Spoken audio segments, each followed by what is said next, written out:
There are 3 easy steps in creating a resume link. Let me show you how. Step 1. Register. Go to www.jobs180.com using any browser and click Register Now.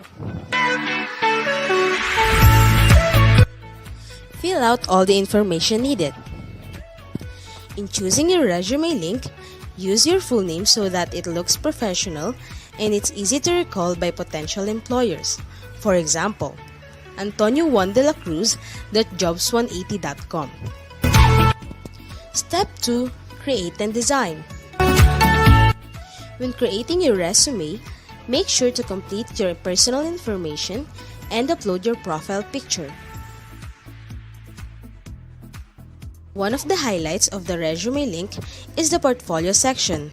In the portfolio section, you can show off your skills by uploading samples of your work like documents, pictures, videos, and your social media links. Your resume link also features different themes and you can upload a cover photo. This is a combination of a cover letter and a social network cover photo. Here is an example. You can also download a copy of your resume link and print it.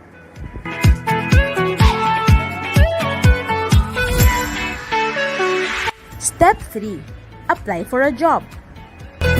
There are many ways to apply with your resume link. First is browsing the job recommendations in your Jobs 180 dashboard. If you're qualified, click Submit Resume Link. So what are you waiting for? Dress up your next generation resume, stand out brightly among the competitive job seekers in the market, and win the heart of your future employers using Resume Link.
Happy Friday, everyone. Welcome to today's career session, Virtual Career Symposium for Senior High School students.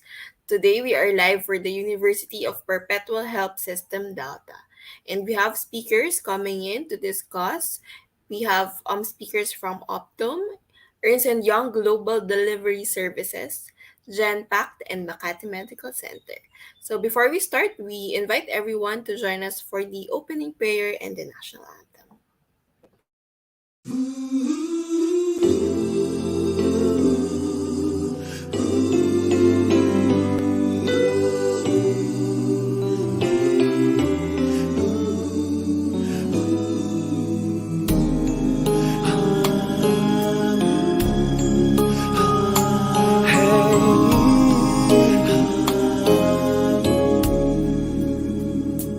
Lead me, Lord. Lead me by the hand and help me face the rising sun. Comfort me through all the pain that life may bring. There's no other hope that I can lean upon. Lead me, Lord. Lead me all my life. Walk by me. Walk by me across the lonely roads that I may face. Take my arms and let your hand show me the way. Show the way to live inside your heart. All my days, all my life, you are my light. You're the lamp upon my feet. All the time, my Lord, I need you there. You are my light. I cannot live alone. Let me stay by your guiding love all through my life. Lead me, Lord. Lead me, Lord. Even though at times I'd rather go alone my way, help me take the right direction. Take your road. Lead me, Lord, and never leave my side. All my days, all my life, you are my light. You're the lamp upon my feet. All the time, my Lord, I need you there. You are my light. I cannot live alone. Let me stay by your guiding love all through my life. You are my light. You're the lamp upon my feet. All the time, my Lord, I need you there.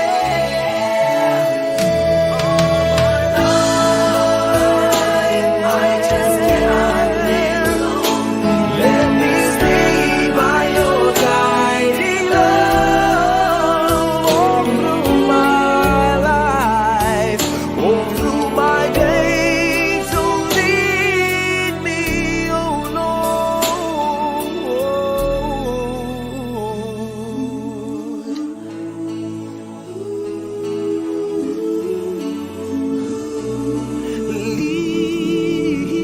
Lead me.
Thank you for that, Tech. Now, to deliver the opening remarks, may we call on Mr. Arnaldo SD Guzman, STHD, School Director, to give us the welcome remarks. Blessed morning to all. Career fairs in senior high school are designed to give students the opportunity to explore career opportunities, meet prospective employers, and practice professional behavior, and most especially, to reflect about one's plan of continuing in college. A career fair also gives students a place where they can safely make mistakes and recover, writing a resume, small talk with employers, and preparing the interviews are new skills for most students. Mistakes can be embarrassing, but learning that you can start fresh at the next recruiting table takes away some of the sting.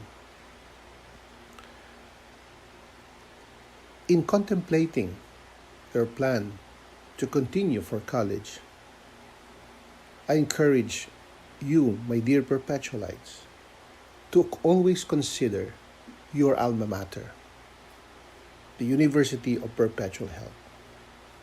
As you very well know, our university is one of the leading universities in the Philippines.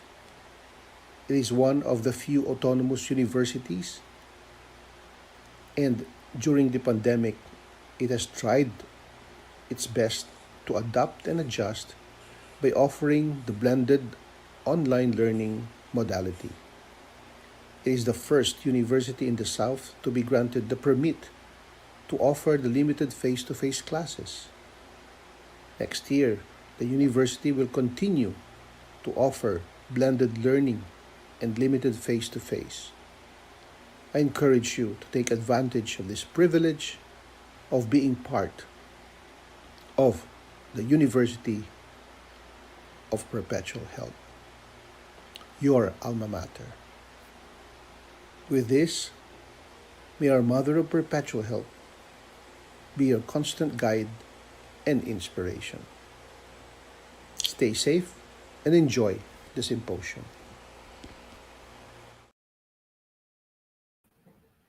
Thank you for that, Dr. De Guzman. So, welcome everyone. Are you ready? My name is Shari and I'll be hosting this event this morning.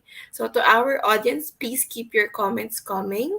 So, tama po yan. Please comment your name and strand.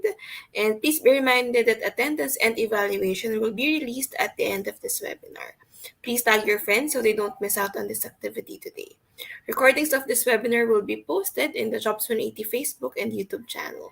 So if you feel that you want to go back or you want to rewatch, you missed a couple of parts of this event, you can still rewatch on YouTube or on Facebook. We'd also like to acknowledge Dr. Merly Torres and her team for making this event possible. Thank you so much for helping us prepare for this event. So to everyone, we hope you're ready. This is our schedule for this morning. Jobsready.com will be discussing job applications using Resume Link. What to prepare for college will be discussed by Optum. What to prepare for employment will be discussed by Ernst and Young Global Delivery Services. Interview questions will be covered by Genpact, and dressing up will be discussed by Makati Medical Center. So to everyone, thank you for being on time. Again, please comment your name and your strand, and we encourage you to put in your questions. So after each speaker's talk, we can ask the questions to them. To introduce our first speaker, may we ask Dr. Torres to do the introduction. Hi, good morning. Good morning, ma'am. We'll put up the deck And po. to introduce our first speaker, he has 20 years of experience in sales marketing, business development, customer service, operations, business process, and human resources. As a trusted resource speaker, he has done over 1,000 plus career development seminars in more than 400 plus colleges and universities nationwide. Ladies and gentlemen, let us all welcome our speaker for job applications using Resume Link, Mr. Kim Chua, Managing Director, Jobs180.com. Everyone. Good day to all of you. My name is Kim Chua. Don't forget the wa, baka Kim Chu lang maalala nyo. And I'm here to share to you about the most secure tool for job application. This is how you can market yourself more effectively and the different ways to do that. Okay, so let me start. Now, when you apply, you probably have a checklist if you're using the right tool. So just go along with me if you have the right, if you have the same checklist that I have. So ito yung mga things na like kong tinatandaan, no? will my tool or will the thing that I'll be using help me to stand out? That's the first item that is very important for me. Kailangan mag-stand out ako kasi dami-dami kong kasabayan kalaban sa pag-apply. Another thing in my checklist is that, do I have more than one file? Because oftentimes I have a lot of files. May academic records, may mga government IDs, ang daming mga kailangan hingiin ng mga companies. So I'd like to put them all in one file. And this tool helps me to do that. Okay? Another thing that this tool can do is that it allows me to make the process more efficient. Mas napapabilis yung pag-apply. No? Hindi na napapatagal yung pabalik-balik. So, mas mabilis din syempre tayo maka-move forward. Diba? And another thing that this tool can do is that wala tong bayad. Baka mukha lang akong salesman, pero libre po ito. Okay? So this tool is absolutely for free. The most important in my checklist is that this tool, okay, makes my information secured. And I think this is the most important question. Do you want your information to be secured? I hope your answer is yes. Okay? And so with that, let me show you ano tong tool na ito. This tool is called Resume Link. Resume Link, by definition, is the most secured tool for job application. Okay? This is a personalized URL. It is a link that anyone can open online anytime, provided that they know the link. So let me use an example. If you are John Santos, just in case your name is John Santos, your resume link would look something like johnsantos.jobs180.com. Ganun lang kasimple. So how do you make one? Okay, how do you make one? Now, the first step is for you to register. This is absolutely for free. Wala itong bayad. Okay? So what do? You go to www.jobs180.com, and that is where you now register. Okay? As you register, you just simply fill out the information. These are the basic information. You have the account details, you have your personal information, you have your education background, and just in case you have your work experience, whether it's OJT or it's part-time job or whatever yung work experience na yan, then you proceed to that work experience page. Pero pag wala, hanggang dyan na lang tayo sa my education information. Okay? After doing so, you now start to create your resume link. So ano ba ang basihan ng resume link? Kadalasan, ang resume link natin, we base it on our name. We base it on our unique name. Okay, so as an example, if you're John Santos, then you say johnsantos.jobs180.com. Now, what about during scenarios where you create your resume link tapos may nauna sa inyo? May ibang John Santos, may kapangalan ka, no, nauna sa inyo. Ano mangyayari? Magkakaroon na red na box, sasabihin niya, this name has already been taken. Na okay, malungkot pag taken na. Okay lang, maging creative lang kayo ng konti. Pwede mo balik na rin. Pwede mo sabihin Santos John. Okay, you can also say Santos J, o kaya J Santos, o kaya JS, di ba? Or SJ. Depende sa link na gusto mo gawin. Basta importante, wala kang kapareho kahit kayo may kapangalan. Now, another thing I'd like to emphasize here, wag po kayong OA. Pag gumawa kayo ng resume link, huwag mo gagawin tipong nakalagay, cutie pie, lover boy, Barbie doll, di ba? Because it doesn't sound professional. Imagine going to a company and the HR will ask you, do you have your resume? Tapos sasabihin mo sa kanya, meron po, ang resume ko ay eljablo.jobs180.com. Di ba? Baka matakot yung HR sa inyo. So I don't recommend that you do something like that. Just stick to your name. Whatever your name is, it will sound professional. Okay? Now, in creating a resume link, you have to use a valid email. Emails like Yahoo, Gmail, Rocketmail, any email, basta nabubuksan nyo, wag na wag ka lang gagamit ng facebook.com na email. Okay? Do not use something like, example lang patrick@facebook.com na email. Do not use patricia@facebook.com na email. Okay? In short, do not use @facebook.com na email. Because if you use @facebook.com, you will no longer be able to receive notifications being sent to you by the companies as well as jobs180.com. Okay? So use something that you can open. Why is it important for you to open your email? Because you have to verify your account. Okay? Remember, pag nag-verify, yan ang ebidensya na ikaw nag-register talaga. Yan ang proof. Diba? And at the same time, if you verify your account, then you'll be receiving notifications from the companies as well as Jobs180. If you do not verify your account, hindi nyo na po marireceive yung mga notification ng mga companies. So, sayang naman. Diba? Might as well verify your account first. Okay? Now, you're done with the first step. After you verify. So, ano na ang second step? Ang second step is the most logical of all the steps. You have to complete all the information. Very logical. Sino sa inyo mag-apply sa mga kumpanya, bungi-bungi detalye? Sino sa inyo magbibigay ng resume sa mga HR tapos kulang-kulang details nyo? I don't think you'll do that because you're just wasting your time. Instead, kumpletuhin yung information nyo bago kayo mag-submit dun sa mga companies. Okay? So, step 2, complete the information. And how do you do that? Punta kayo ulit dun sa website, www.jobs180.com, and this time, you don't need to register again kasi may account ka na eh. What you need to do is you have to log in. Okay? Now, as you log in, you start to put your You put your registered email or your resume link and then your password. Na ikaw lang may alam. Okay? Ganun lang siya kasimple. Now, once you're inside your account, you start to fill in the blanks. Ganun lang kasimple. Fill in the blanks. So, the things that you see here, yung mga contents, napakasimple lang. Yung mga personal details nyo, lagay mo dyan. Diba? All the information na sa tingin nyo relevant, you put it there. Now, I have some emphasis lang on items na madalas na miss out ito ng mga aplikante. Ano yung mga yon? Sa contact information, you have to put here all the possible ways na pwede kang makontak ng isang HR. Kagaya ng social media handles nyo. Ba't ko nasabi yan? Because in reality is, pag tinatawagan kayo ng mga HR, madalas hindi naman ina-answer eh. Lalo na pag hindi nyo kilala, pag nag-ring yung phone nyo, hala, sino kaya ito? Di ba, hindi mo kilala. Ano gagawin? Hahayaan mo na lang. Di ba? Antayin mo kung may mag-message sa inyo. Eh, paano kung yung HR hindi naman hindi masipag mag-message? Masipag lang siya magtawag. That's why I recommend you put here all the possible means na pwede ka makontak. Kagaya ng social media nyo. Put your Facebook there, yung mga messenger nyo, mga Twitter nyo, iba pang mga paraan, social media handles para mabilis kayo ma-reach out. Diba? Message na lang. Are you available Thursday, 10 a.m., so on and so forth.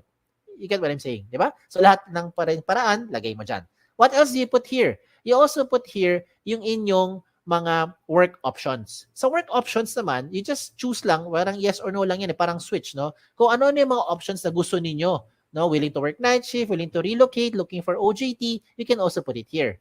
Okay? And then in terms of education, obvious naman, yung alma mater nyo, lagay nyo dito. Diba? Yung mga pampakapal ng resume, sa seminars attended, kahit magkopyahan pa kayo ng mga classmates mo, okay lang. Basta lang make sure, alam nyo na pag-usapan doon sa seminar na yon.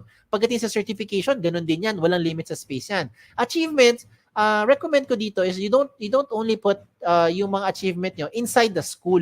Okay? Kasi hindi naman lahat tayo academically inclined. Some of us are not very active sa school, pero active tayo sa mga social-civic organization. Diba? So, even if it's outside of the school, you can also put it there. As long as you think it is an achievement, you put it there. Okay? Now, in terms of skills and languages, isa-isahin ko lang yan ha. Sa skills, do not limit your skills dyan lang sa course nyo. Hindi porkat education ng course mo, ang ibig sabihin, ang skills na alam mo lang ay magturo. Hindi porkat accounting ang course mo, ang alam mo lang gawin or ang skills mo ay mag-debit, credit at mag-balance sheet. Diba? So, marami kang alam na iba pa mga skills na kahit walang connect sa course, you can also put it here. Sample, photography, diba? Videography, diba? And all the other things, calligraphy, pwede mo ilagay dyan. Okay? When it comes to languages, I'm sure alam nyo, 2 lengguwahe na. At the minimum, you know English and you know Filipino. If you know local dialect, to be specific, lagi mo Tagalog, Chabacano, Bisaya, Kapampangan, 'di ba? Ilonggo, wala naman limit sa space eh. 'Di ba? If you know foreign languages, put it there. Chinese, Japanese, French, Vietnamese, kung ano man 'yan, ilagay nyo. Because what you're doing is you're trying to market yourself more effectively to the prospective company. Now, when it comes to references, sigurado naman ako yung mga references nyo, kilala nyo. Ang tanong lang dyan, kayo ba kilala nila? Kasi madalas pag tinatawagan namin yung mga references nyo, hindi kayo maalala. Yung pinakamalupit dyan, hindi talaga kayo kilala. Okay, so please advise yung mga references nyo na ginawa nyo silang reference para at least they know what to tell about you. Okay? Now, at this point, I'd like to highlight yung mga things that you don't find in a traditional resume. Ano yung mga yan? Diba? Ito yung mga yun. Let me start with the portfolio section. The portfolio section is where you now upload evidence of your skills. And I think with this day and age, dito pumapasok yung efficiency ng ating application sa mga companies. Because oftentimes, when we apply to companies, marami mga hinihingi, mga pre-employment requirements. They will ask for mga documents, mga proof that is showing na yun talaga yung mga skills nyo. So, kung ano man meron yung mga documents, you can now take a picture, you can scan them, and you can upload it here. Example, government IDs. Diba? Meron ka mga transcripts, academic records. Diba? You can put that there. Okay? Kung meron mga medical clearance na kailangan, ganun din. Hindi na kailangan magpabalik-balik sa company. Oh, ayos ba? Oh, ito pa. Ba? But wait, there's more. Ito na yun. Itong isa pang gusto ko i-recommend sa inyo, yung tinatawag natin selfie video. Nowadays, I think, it is not very difficult to create a selfie video. Diba? Ito may TikTok nga kayo eh. Diba? Alam mo naman paano gumawa ng selfie video. So I don't need to teach you how to create a selfie video. What I need to share to you na lang is yung anong kailangan sabihin pagka gumawa ka ng selfie video. Okay, this time, what I recommend is you say something interesting about yourself. Okay? So, you pretend that you're being interviewed by the HR. Diba? Ano yung matiyatanong sa atin? Why should we hire you? Diba? Tell me something about yourself. Why should we consider you among all the other applicants? O, diba? Ang kagandahan ngayon is you create that video for about 1 minute or less. Hindi kailangan sobrang haba. No? Mga 1 minute lang or less. Pero ang maganda rito is na-evaluate na nung HR yung inyong communication skills. If you can speak in English, then I recommend you speak in straight English. But if you cannot, it's okay as long as you're able to show your personality. You can also showcase here yung mga hard skills nyo. Ano yung mga hard skills? Kagaya ng mga video na panood ko dati, pinakita nila how to use a soldering iron, how to properly handle a welding machine, diba? How to fold table napkins.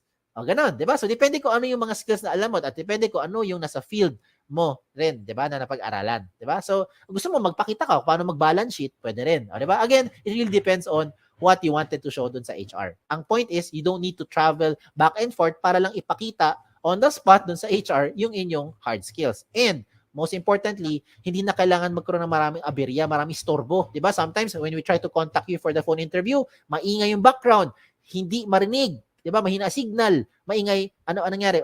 Nasa biyahe, 'di ba? Or sometimes hindi magtugma yung schedule. At least with that selfie video, it makes the process now more efficient. Now, another good thing pa with the resume link is that you also upload here your profile picture. When it comes to profile picture, you don't need to go to the studio para magpa-picture. Huwag ka na gumastos. Ang importante lang dyan, tumingin ka sa camera, okay, with plain background, at of course, magbihis ka naman ng maayos, 'di ba? And then you're good to go. Huwag mo gagawin yung mga nasa right side ng screen niyo. Those samples that I'm showing you, it doesn't look professional. Imagine, di ba, yung mga selfie, mga nilagay ng avatar, yan, hindi yan, wag nyo gawin yan. Okay? Wag nyo gawin yan. It doesn't look nice, doesn't look professional. Okay? Now, another good thing pa with the resume link is that meron tayong tinatawag na cover photo. Ayan, pasintabi sa matatamaan. May iba sa inyo nakikinig ngayon, hindi naman kayo gifted with writing skills. Some of us are having a difficult time expressing our thoughts and feelings into words. So ano pwede mo gawin? You can now use those pictures to represent your personality or to showcase yung inyong skills. Example, look at the one on the left, yung nasa baba. Ano kaya siya? Sabi ni iba, sir, ophthalmologist, optometrist, or eye expert. Yung nasa kanan, yung nasa taas, ano kaya siya? Sabi ni iba, sir, para siyang admin or clerical work. Or maybe makalat kasi tingnan mo yung lamesa ang kalat-kalat. O, di ba? Again, it depends on the interpretation of the person looking at it. This is an example of someone into HR or maybe into psychology. And this one is an example, it's a very good example by the way, of someone who wanted to say that there is no shortcut to success. Hindi po yan miyembro na Akit Bahay Gang. Okay? Ang gusto niya sabihin, you will be able to reach yung goal mo by taking one step at a time. Oh, di ba? You get what I'm saying now. So I'm showing you good examples para you can draw inspiration from. And I will also show you not so good examples. Ito yung wag niyong gagayahin. Huwag kayong magpapaka-misteryoso. Okay? Maglagay ka ng picture mo dyan. Lalaki man, babae in between, okay lang. Ilagay mo dyan. Member man tayo ng LGBTQ+, okay lang. You put it there. At least alam ng HR who to expect. A lot of times, yung mga pangalan kasi very interchangeable nowadays. Ako mismo, guilty ako dyan. My name is Kim. A lot of people think babae ako, di ba? Eh, pag iba nababasa ko mga resume, ano nakalagay sa resume nila? Chris, nakalagay George, Alex, Sam, Nick, di ba? Joey. I would assume lalaki. Yun pala, babae. O, di ba? So that's why you better make sure you put your picture there. And wag naman pugot yung ulo nyo pag nilagay ng picture. Dapat kompleto. Okay? Never leave this blank because if you leave this blank, it will not catch the HR's attention. Trust me. Kung ikaw ang HR, wala ka namang ibang makita dyan, malamang mangyayari dito, next applicant na. Okay? And then if you want to catch the HR's attention, do not create something like this. This is just my opinion. I don't think this looks professional kasi ang dating parang tamad, parang happy-go-lucky, no? Parang chill-chill, walang pakialam sa buhay. Again, that is just my interpretation. Okay? So I showed you the good and not so good examples para you'll be guided. Now, you can just play along later on kung anong sa tingin nyo mas bagay sa inyong background or sa inyong sa gusto niyo ipakita sa personality niyo. Okay? Now, let's examine a very good example. Look at this person, itong eye expert. Bakit maganda itong example ng kanyang resume link? Because all the information you're seeing here, kompleto na. 'Di ba? Hindi ka na magpabalik-balik eh. Kung ikaw yung HR, everything that you need to ask or you want to know about the applicant, you already find it here. If you're the applicant, you might as well put everything there para wag mo na antayin pa yung time na hihingiin pa sa ng HR yung mga documents yan. Baka hindi na mangyari yun. Baka may ibang aplikante na mas assertive, nilagay lahat ng mga information na i-process na siya kaagad. Diba? Now, at this point, I know what you're thinking. You're probably thinking, sir, okay nga tong resume link. Kaso lang, baka naman yung information ko nakakalat na sa buong mundo. Baka naman nakalantad na sa buong internet. Ang sagot ay, hindi. Kaya nga tinawag na the most secure tool for your job application. Diba? Bakit? Because you control your privacy settings. Ikaw mismo as an account user or as a resume link owner, ikaw ang may control ng privacy settings mo. And how will that happen? When you log into your dashboard, as you can see in my screen, when you log into your dashboard, you will find the resume link settings. Pagpunta mo sa settings mo, puntahan mo yung privacy settings at doon ka mamili ngayon ng information you want to show or hide in public. So let me use an example. If you don't want to show your birthday, what do? You turn it off. You don't want to show your references, you turn it off. You don't want to show your address, what do? Turn it off. Diba? So yung mga information na in-off mo, hindi lalabas sa public. Now, if ever lang you decide to change your mind, ang maganda dito sa resume link, updated yan, real time. As in real time. So 5 minutes later, you want to show your birthday, turn it on. What happens? Lahat ng mayroong alam ng resume link mo, alam na niya yung birthday mo. Diba? If 2 days later, you want to show your address, you turn it on, you save your profile, lahat ng may alam ng resume link mo, alam na rin yung inyong address. You get what I'm saying? Diba? So, depende na sa inyo kung ano gusto mo i-on or i-off. If you want to turn off everything, then okay lang. You can just turn off the button. Enable public resume link, off. Wala nang lalabas sa public. Kahit na anong information. Okay? So, yan ang re-remind ko sa inyo. This, the second step is for you to complete the information. And in doing so, please make sure that your profile is interesting, diba? Yung information mo kompleto at updated ang details nyo para mabilis kayo makontak ng mga HR. Now, we go to the last step. Pangatlo na, last step na to. The last step is for you to submit. Now, how will you submit your resume link to those companies? You might be thinking you want to explore opportunities outside of the Philippines. Maybe you want to join some job fairs later on. You want to apply online. You want to, marami, walk-ins, diba? Depende kung ano kasi bumabalik na yung face-to-face ngayon. So, lahat ng mga ipapakita ko sa inyo, lahat ito, practical application. Lahat yan, makaka-relate kayo. Ano yung first one? The first one is you go online. Of course. Diba? Yan ang fastest way. You just connect via your phone, via kung ano man gadget mo, go to jobs.at.com, search for companies. And by the way, speaking of search, you can only search for company, tatlo lang pwede mo i-search ha. Search for company name, position title, and location. Doon sa search bar, hindi mo pwede ma-search ang resume link. So example lang, ikaw si John Santos, okay? Okay, ikaw si, ako na lang, Kim, halimbawa lang, subukan mo pumunta sa jobs.at.com, doon sa search bar, type mo doon Kim. Tingnan mo kung may lumabas. Malamang sa malamang, walang lalabas. Unless may company name, position title, or location na may word na Kim. Other than that, walang lalabas dyan. Kasi hindi siya searchable. So, the only time a company would be able to know your information is if and when you give your exact resume link to that company. So, ikaw may control. Ayos? So, tuloy natin. Okay, tuloy natin. So, if you're going to search for companies, what do? Just go to the website of jobs.at.com, search for companies. Kung may lumabas, edi meron. Pag walang lumabas, edi wala. Diba? Ganun lang yan. Huwag natin pilitin magkaroon ng something kung wala talaga. Diba? Okay, so ano gagawin? Tingnan mo yung mga companies. Kung meron kang type, edi gawin nyo, check nyo yung opportunities. After that, you now submit your information to that company. Okay, when you submit your information to the company, it will ask for your profile, for your resume link and password. So ikaw lang magbibigay ng consent dun sa company. Okay? Now another option is for you to send resumes via email. Now there's nothing wrong in sending resumes through email. Ang tanong dito is, how are you sending your resumes through email? Do you do it like this? Do you say, "Dear HR manager, I'd like to apply for the following position. This is my resume." Tapos mag-attach ka ng Word file, PDF file, or whatever file you have. If you're doing those attachments pa, ang tawag dyan, traditional, pampabagal, makaluma. Hindi ko sinabing mali. Ang sabi ko lang, traditional, pampabagal, makaluma. Bakit? Hindi mo kailangan mag-attach anything anymore. If you're going to write an email and send your resume, just simply type your resume link there. "Dear HR manager, I would like to apply for the following position. This is my resume. In this example, Antonio Juan de la Cruz, jobs.at.com, send. Tapos na. Ganun lang kabilis. Diba? Whatever changes you need to do, you put it inside your resume link. You don't have to keep on sending another attachment. Paano kung imagine mo na lang, nag-attach ka ng Word file. Diba? Ng PDF file. Tapos nagpalit ka ng address, nagpalit ka ng phone number. Ano gagawin mo? Email mo na naman yung HR. "Dear HR manager, I'm sending you my updated resume." Ganun ba? Paano kung 2 months later, lumipat ka ng bahay, iba na address mo, send ka ulit ng bagong resume. "Dear HR manager, I'm sending you my updated, most recent resume." I don't think you'll do that. Kasi kung ganun ang ginagawa mo, sayang sa oras siya, nakapagod sa part mo, lalong-lalo naman sa part ng HR, mas nakakapagod to keep track kung saan dyan yung pinaka-updated na attachment or pinaka-updated na resume ng aplikante. And this time around, if you have your resume link, all you need to do is just update your resume link at lahat na may alam ng resume link mo, makikita nila yung pinaka real-time update ng profile or information. Ayos ba? Ayos ba? Sige, another one. For those who wanted to use a hard copy, gusto mo talaga may hard copy ka when you apply to those companies, you want to give something, then this is also possible. What do? You go to your dashboard inside your job seeker account, then you can print your resume link. Mamili ka lang, 1 column or 2 column version. Either way, the system will try to compress everything into 1 page. O, di ba? Maginhawa sa buhay. So, kung gusto mo talaga mag-apply sa mga kumpanya, hindi mo na kailangan mag-prepare ng maraming mga pages. Minsan, di ba, yung mga aplikante, mga 2-3 pages ang isang set ng resume. Palibasa, yung font size 45. Kaya umaabot ng 2-3 pages. O, di ba? Pero this time, the system will try to compress everything na into 1 page. Just in case you really want to have a hard copy. O, di ba? Tipid. Okay? Another thing pa for me to encourage you to do is you use resume link cards.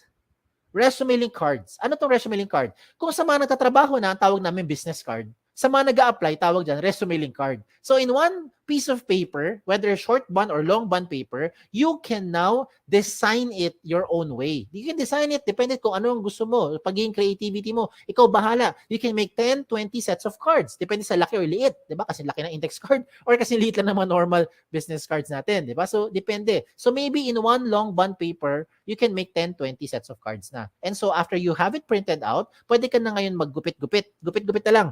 Diba? 10 or 20, bawat kumpanya, you can now start to give that as a hard copy. Hard copy pa rin naman yan eh. But this time, why am I encouraging you to use resume link cards instead of the traditional long bond or short bond paper? Bakit? Una-una, tipid.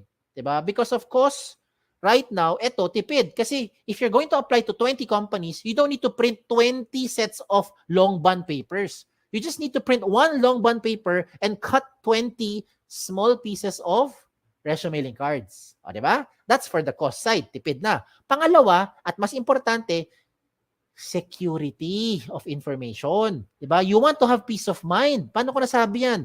Kapag ikaw yung nagbigay sa isang kumpanya ng long bond paper or short bond paper, example lang, no? It's a traditional resume. And for some reason, nilipad ng hangin. Okay? Nilipad ng hangin. Hindi mo kasalanan. Kasalanan ng hangin eh. Diba? May nakapulot na stranger. All your information, alam na nung stranger. Tama? And you cannot deny it because you know what I'm saying is true. Diba? Hindi mo kilala pero alam niya yung buong details mo. Now, using your resume link card, same scenario. Nagbigay ka ng resume link card sa company, nilipad ng hangin ngayon. May na stranger na nakapulot, okay lang. Bakit? Kampante ka. Kasi yung resume link, ikaw may control ng privacy settings mo. That's why, in your resume link card, what I recommend, you just simply put your name and your resume link. Dalawa lang. That's it. If you want to put your mobile number, it's okay. It's up to you. You can put it there. Diba? Pero ang point ko is, resume link, pwede na siya makita ng mga HR or mga companies na bibigyan mo. Diba? So you have peace of mind now. Okay? So there's a lot of advantages using resume links. In fact, doon pa lang sa privacy portion, panalong-panalo ka na. Ikaw ang may control ng privacy settings mo real time. Pagdating sa speed of hire, it becomes faster and more efficient because whatever you want to show the HR, you just attach it there. Whatever the HR needs from you, they just ask from you.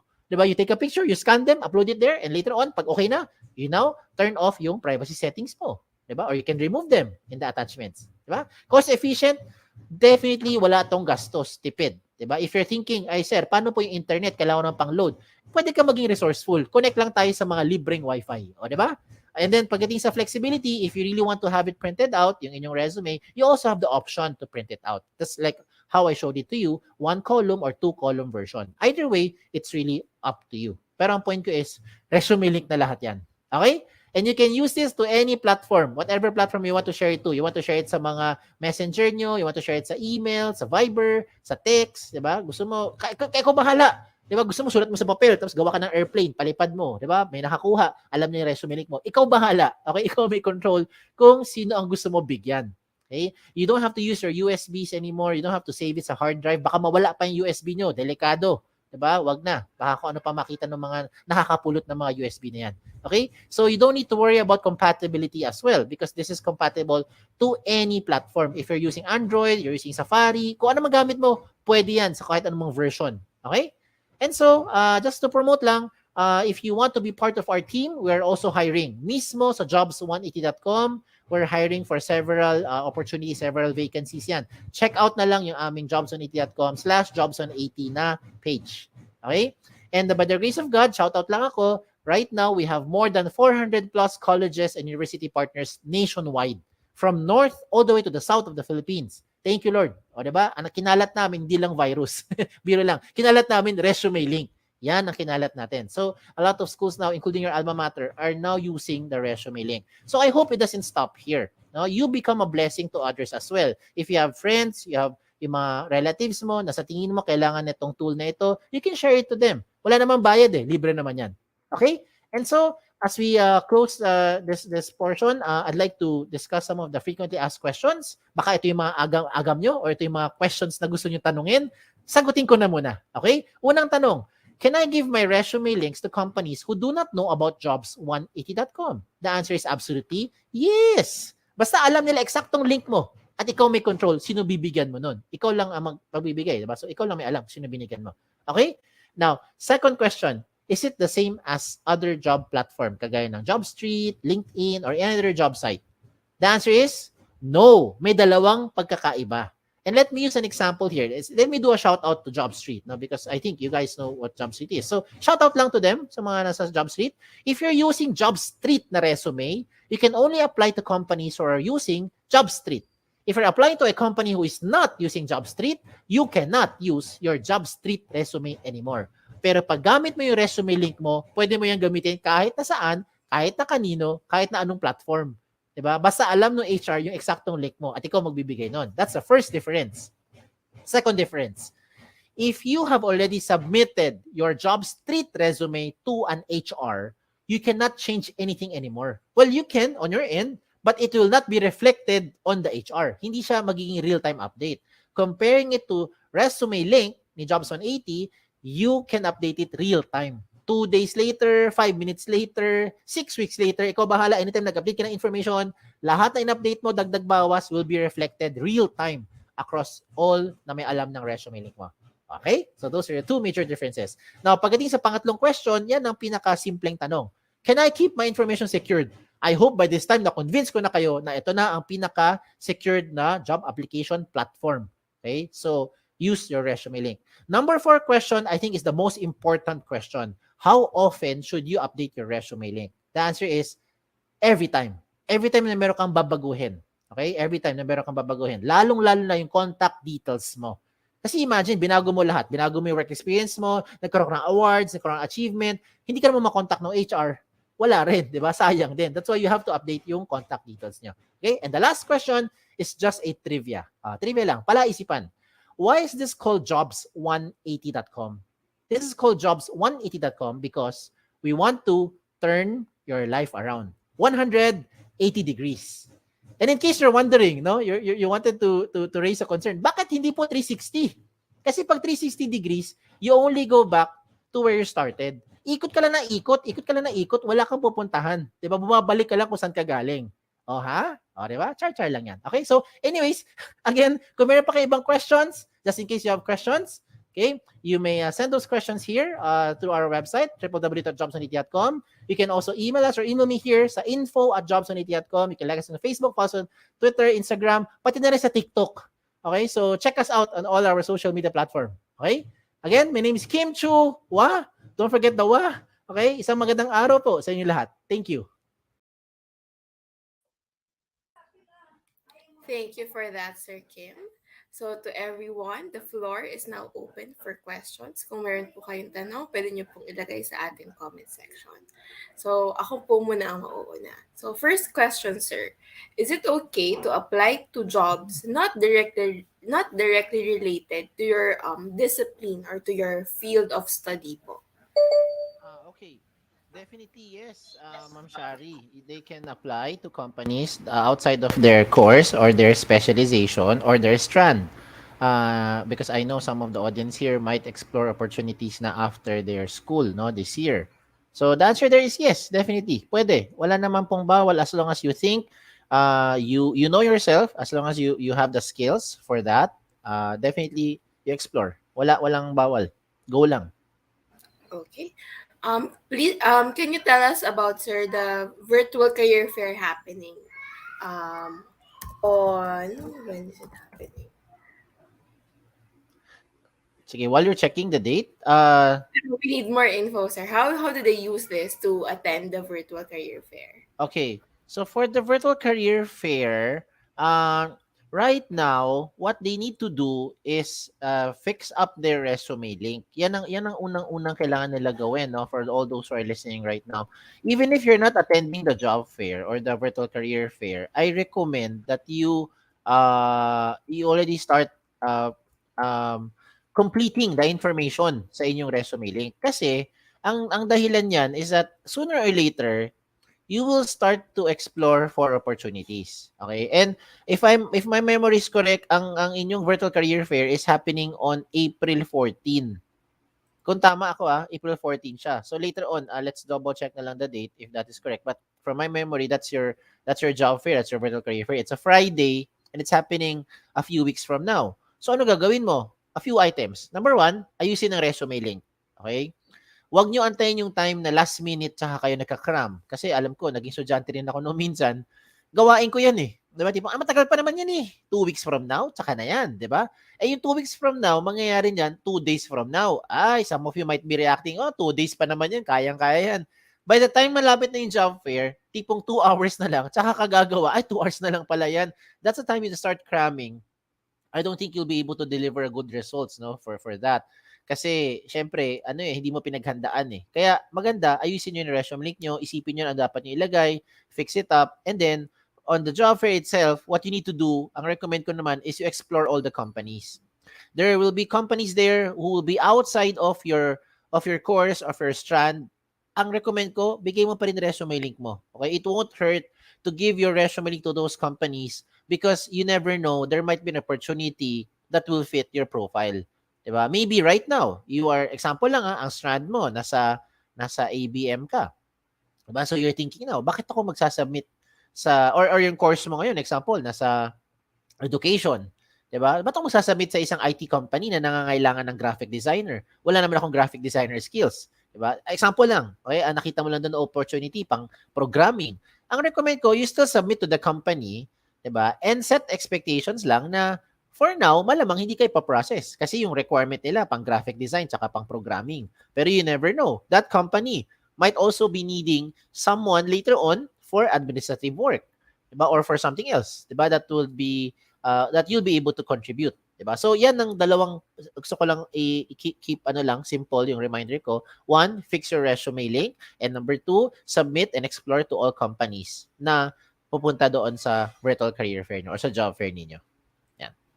Okay, so thank you for that, Sir Kim. So because we have a lot of topics to go through today, Yep. we'll keep it short. Yes, So yes. to present the certificate of appreciation, we'd like to call on Dr. Torres. Ma'am, Hi. we'll put the Sorry. certificate up. Yeah. University of Perpetual Health System Delta, University Guidance Center Certificate of Appreciation is awarded to Chua for sharing his expertise as resource speaker on job applications using resume link in the webinar on Senior High School Career Symposium organized by University Guidance Center, given this 10th day of March in the year of the Lord 2022. Maria Leonora Kimakirang, OIC University Center, Bonamedi Chongson, Executive Director, Student Affairs Services. Dr. Arnaldo S. de Guzman, School Director. Thank you, sir. Thank you, ma'am. Maraming salamat. At tama po, no? I just want to make sure lang, that's April 14. Are we Yes. correct with that? Tama. Guys, mark the calendars. April 14. It's a Friday. Okay? See you dun sa Yes. ating virtual career fair. Thank you. Thank you for that, Sir Kim. Dr. Torres, you may introduce the second speaker na po. Yes. With my pleasure, I would like to introduce to you Miss Mira is a graduate of BS Psychology from the University of San Carlos and started her career with Optum Global Solutions Philippines last 2017 as a care coordinator. She worked her way up as a senior recruitment operations specialist and presently taking on a new role in early careers and university relations. Ladies and gentlemen, let us all welcome our next speaker who will share with us what to prepare for college. Miss Almira Pelingon, Senior Recruitment Operations Specialist, Optum. Hi, good morning, Dr. Torres. Good morning, everyone. Let me just share my screen.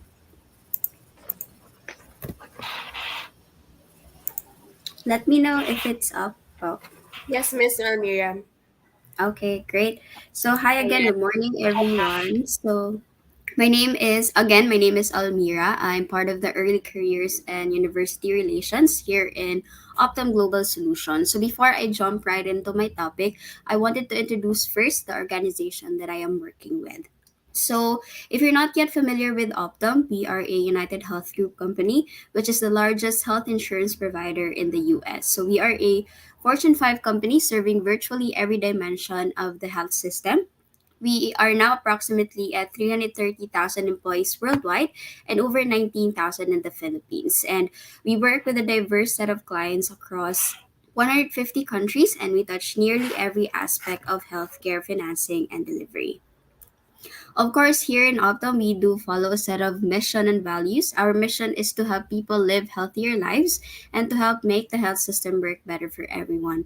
And for our values, we do this in our day to day job responsibilities, which are integrity, compassion, relationships, innovation, and performance.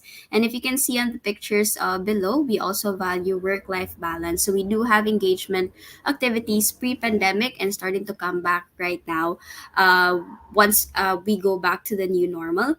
So the first one is celebrating Sinulog in our Cebu site. Second is celebrating Women's Month, and the third one is celebrating our LGBTQ community in support in our inclusion and diversity campaign.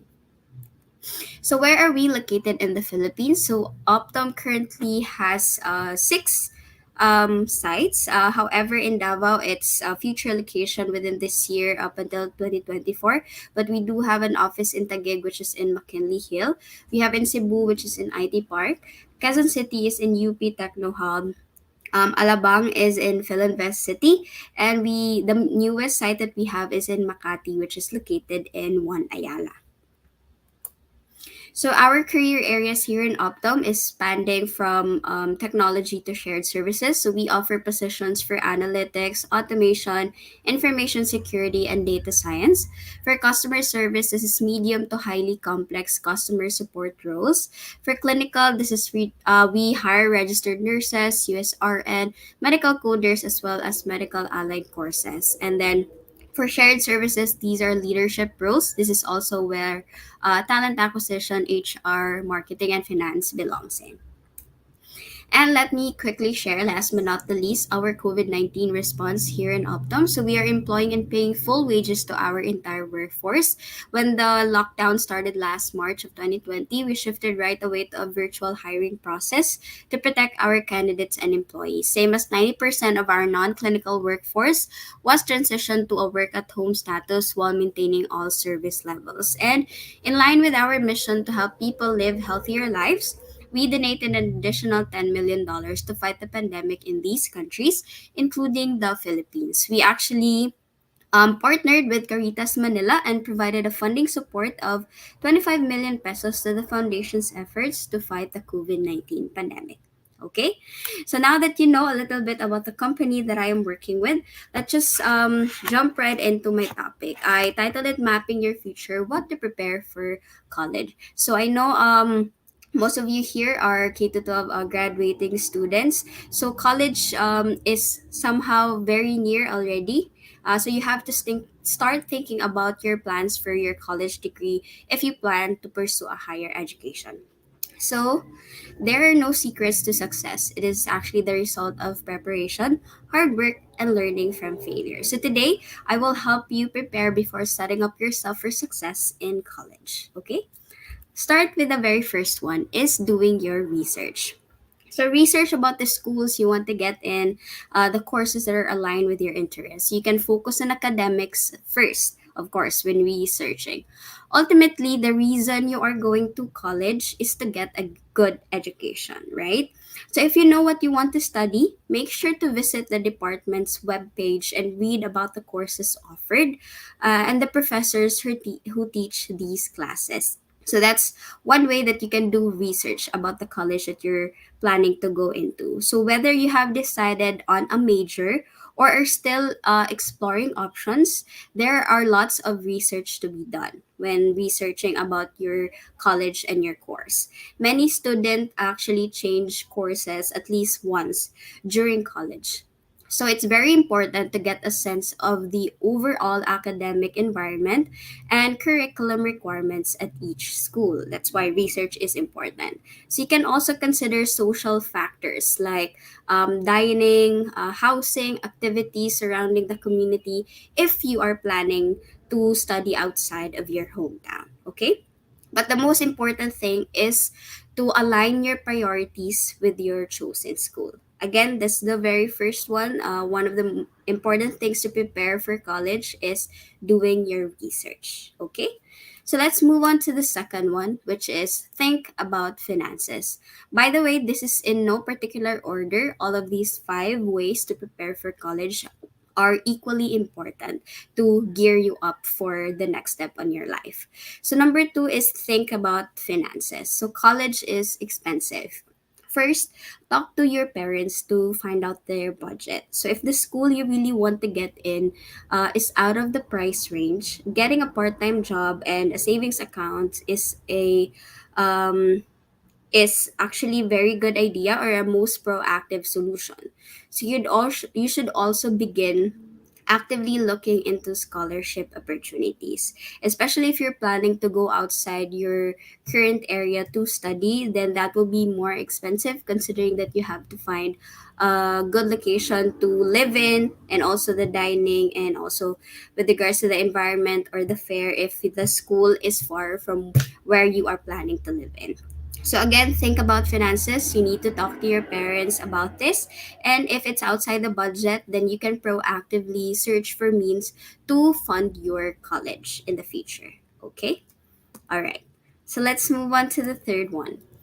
Do your best academic work. Although this may seem very obvious, your grades are actually the most significant determining factor for getting accepted to the college of your choice. Additionally, they also often come into play when it comes to student aid and scholarship. So, when you apply for scholarships, of course, the first thing that they will be looking at is your previous grades. Do the best work that you can and even try harder. If you feel you could have done better on your grades, since of course you're currently graduating, you need to study well as well for the entrance exams. Usually the entrance exams depends on the major that you will be taking up and also the school. That is why we go back to the first point, which is doing your research. And once you gathered all the data, then you need to improve more on your studying habits and studying on your upcoming entrance exams. Okay? All right. So before I move on to the other points, just a quick recap on the first one is doing your research. Number two is thinking about finances and doing your best academic work. So let's move on to the fourth one, which is work on your social skills. So I'm not actually asking you to become an overnight extrovert. But if you tend to lean more towards wallflower than being a social butterfly, you should practice branching out.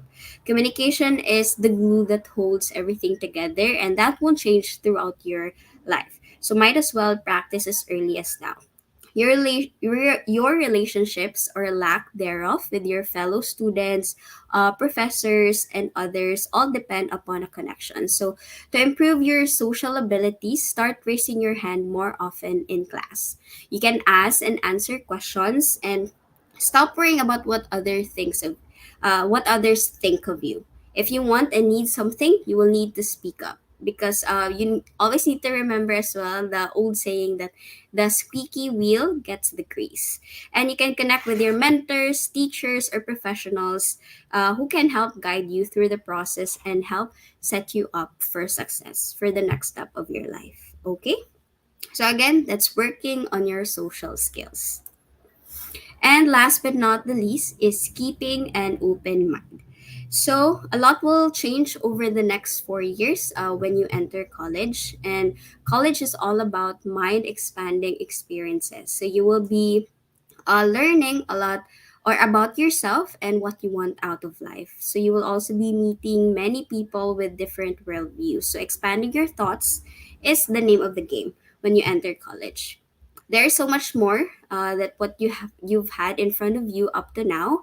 Especially, it's a very different environment in high school and in college. So be open to new ways of thinking about and doing things. This expansion will serve you well as you prepare for the full growth experience that college life will bring. Okay. But always remember, what makes you special can inspire your life's best work, as what we believe here in Optum. Because all of us are different, all of us have different priorities, so it all boils down to that. And that is it for me today. If you want to explore more about, or if you want to start living your best life's best work, you can check out our website, workatoptum.com, and all of our positions are also open in jobs180.com/optum. So that is it. Thank you all so much for listening, and I hope you learned a thing or two. Thank you. Thank you for that, Miss Almira. So to our audience, the floor is now open for questions. And Miss Almira, I'll go first. So, ma'am, ito yung first question ko.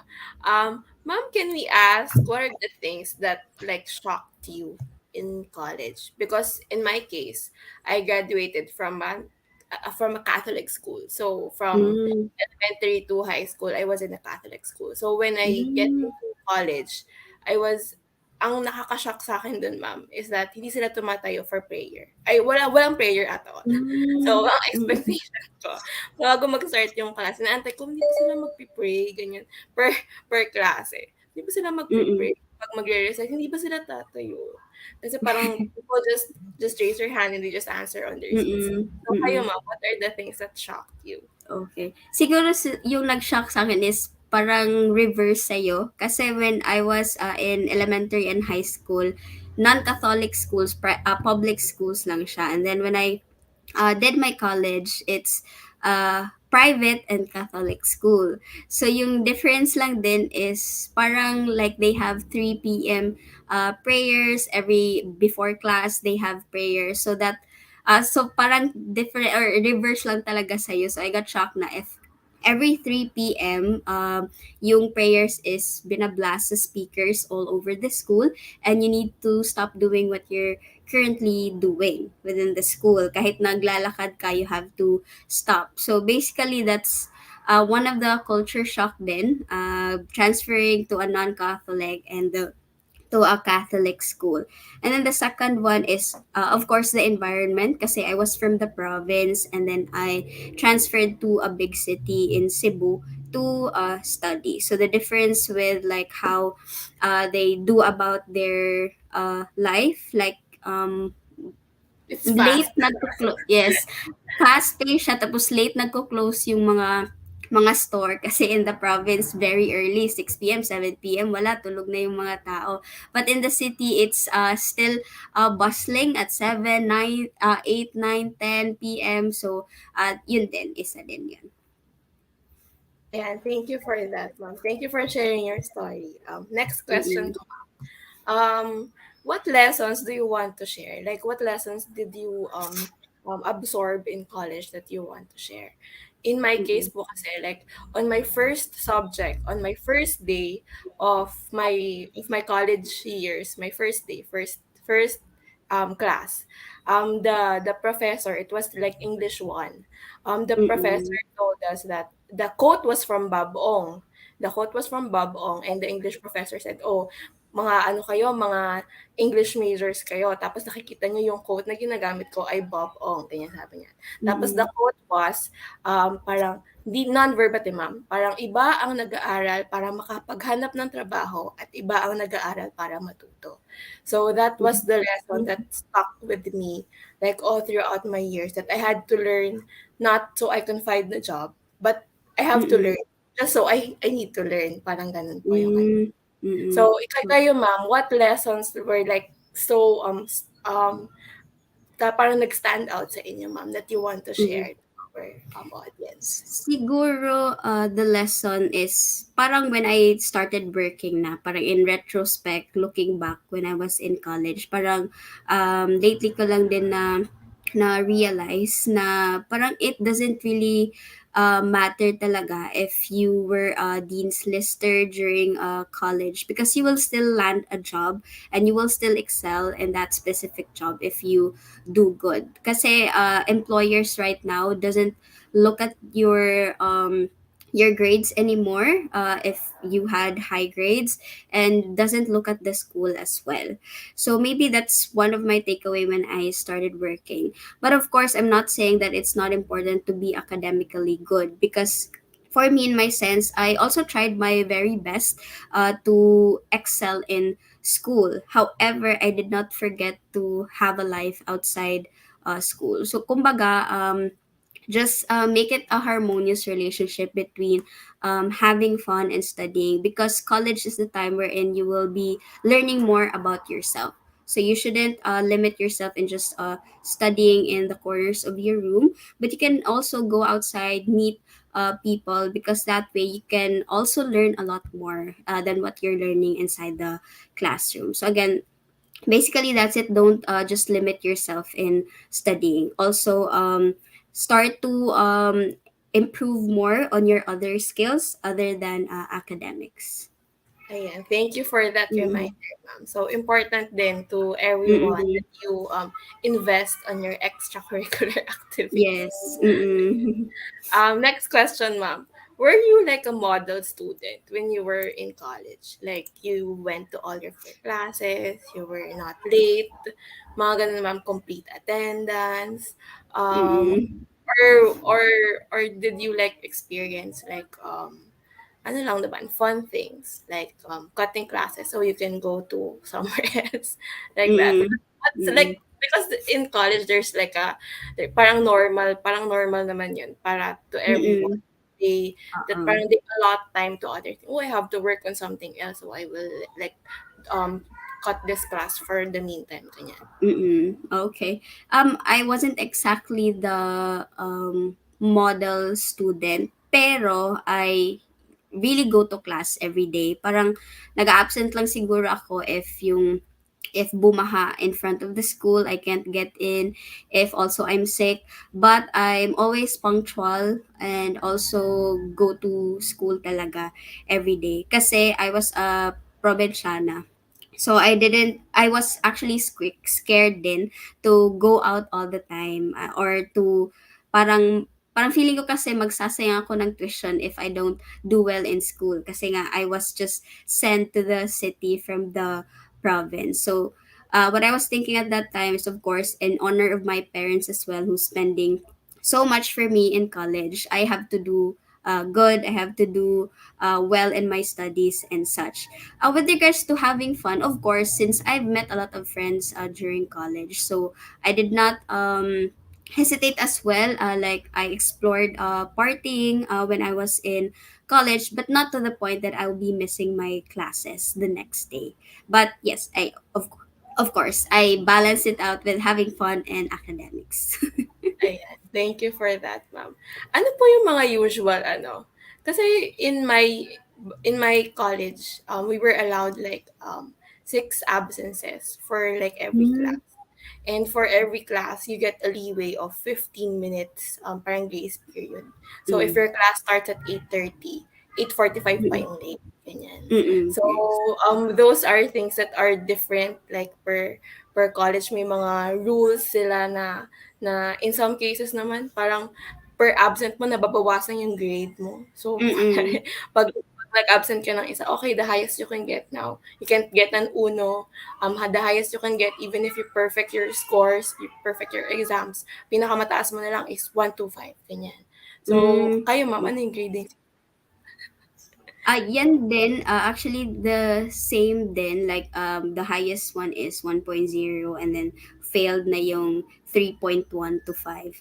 So siguro yung sa amin, somehow the same. If syempre marami ka ng absences, you won't be able to catch up with all of the lessons. But still, our professors determines our grade by the exams, like pre-mid, midterm. So kahit may mga classmates ako na palaging nag-absent, but they can still catch up or they get good grades during the exams, then I think that will be okay. Though there are a little adjustments lang talaga sa grade when you're absent all of the time. Kasi anong purpose ng professor if palagi ka palang absent sa klase niya? So you didn't learn directly from him or her, basically from your classmates na.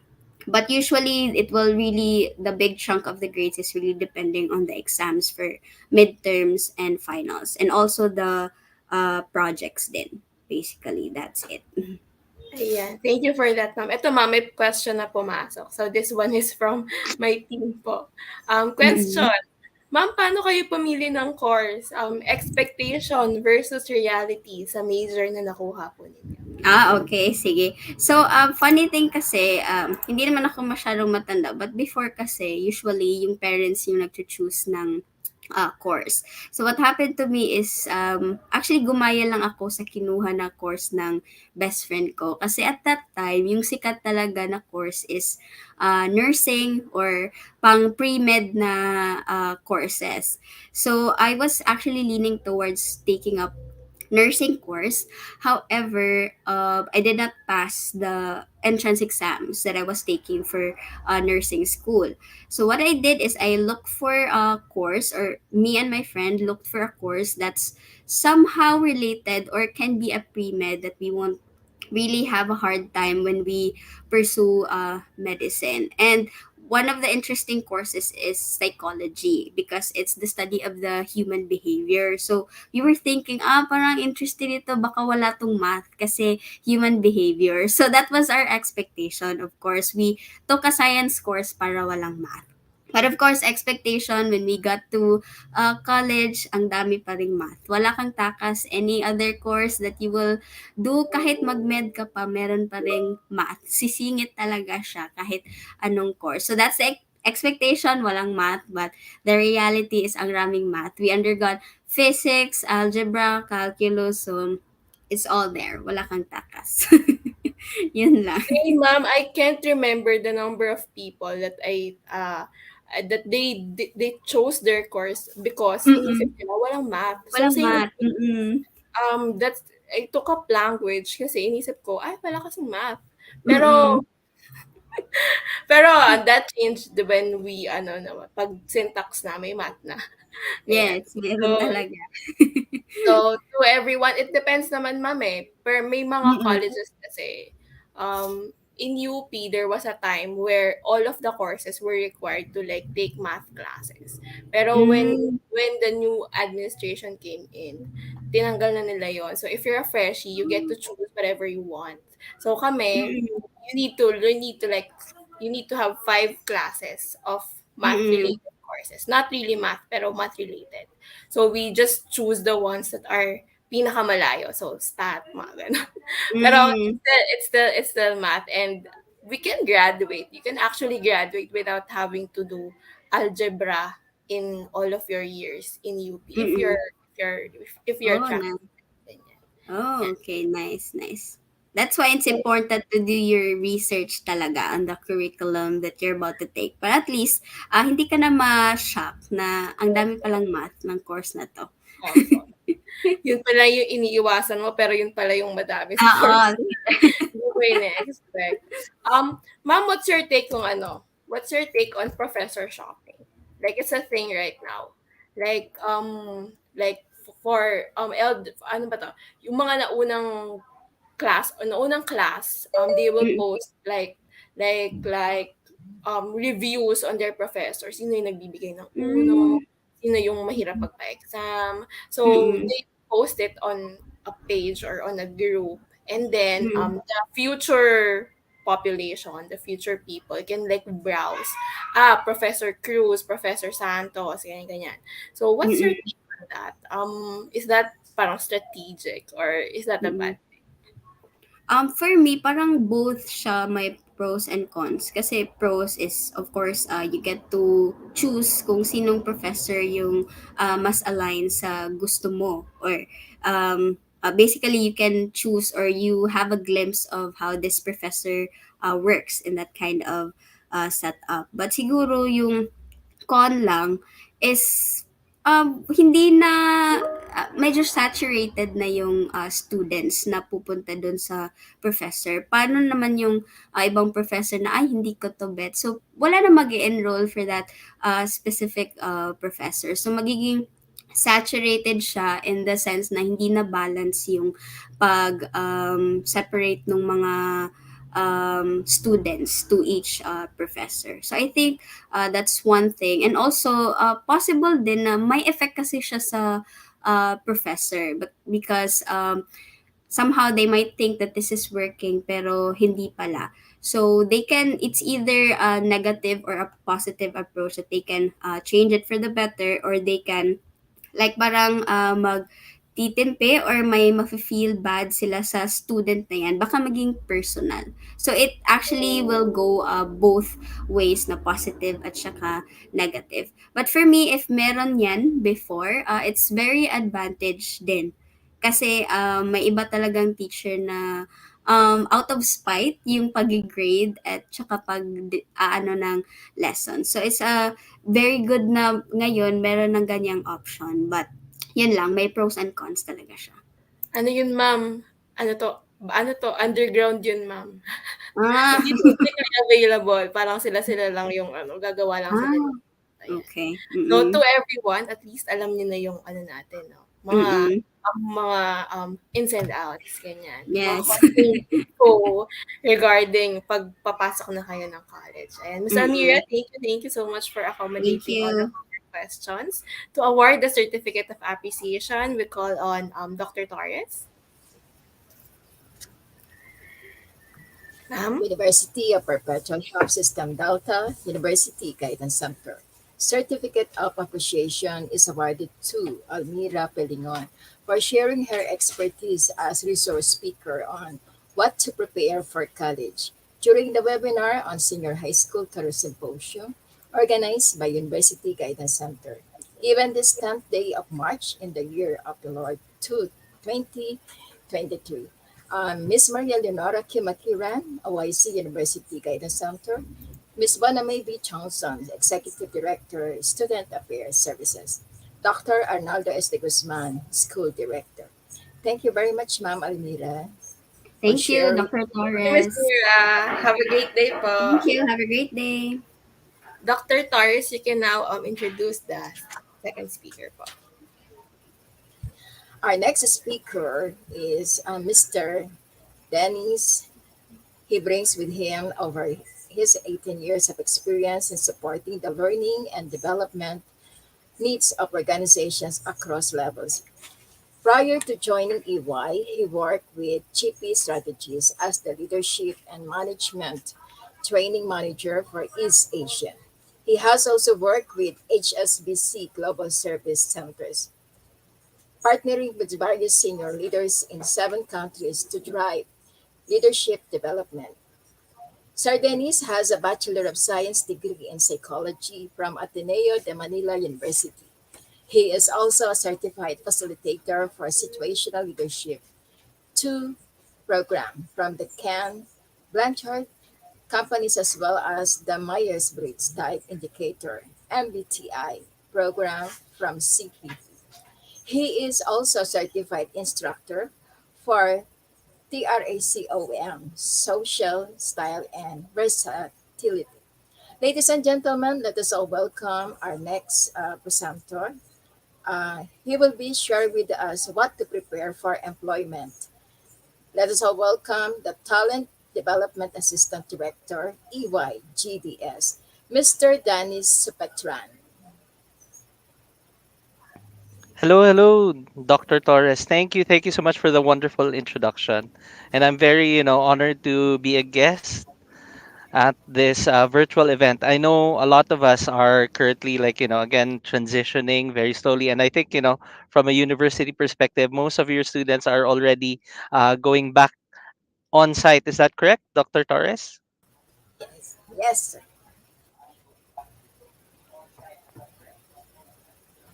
Sir Dennis, you have the floor. Your deck is up. You can start your presentation. Thank you, sir. All right. Thank you so much, Dr. Torres, and also thank you so much for all of the staff and also all of the students of University of Perpetual Health System Delta of Las Piñas.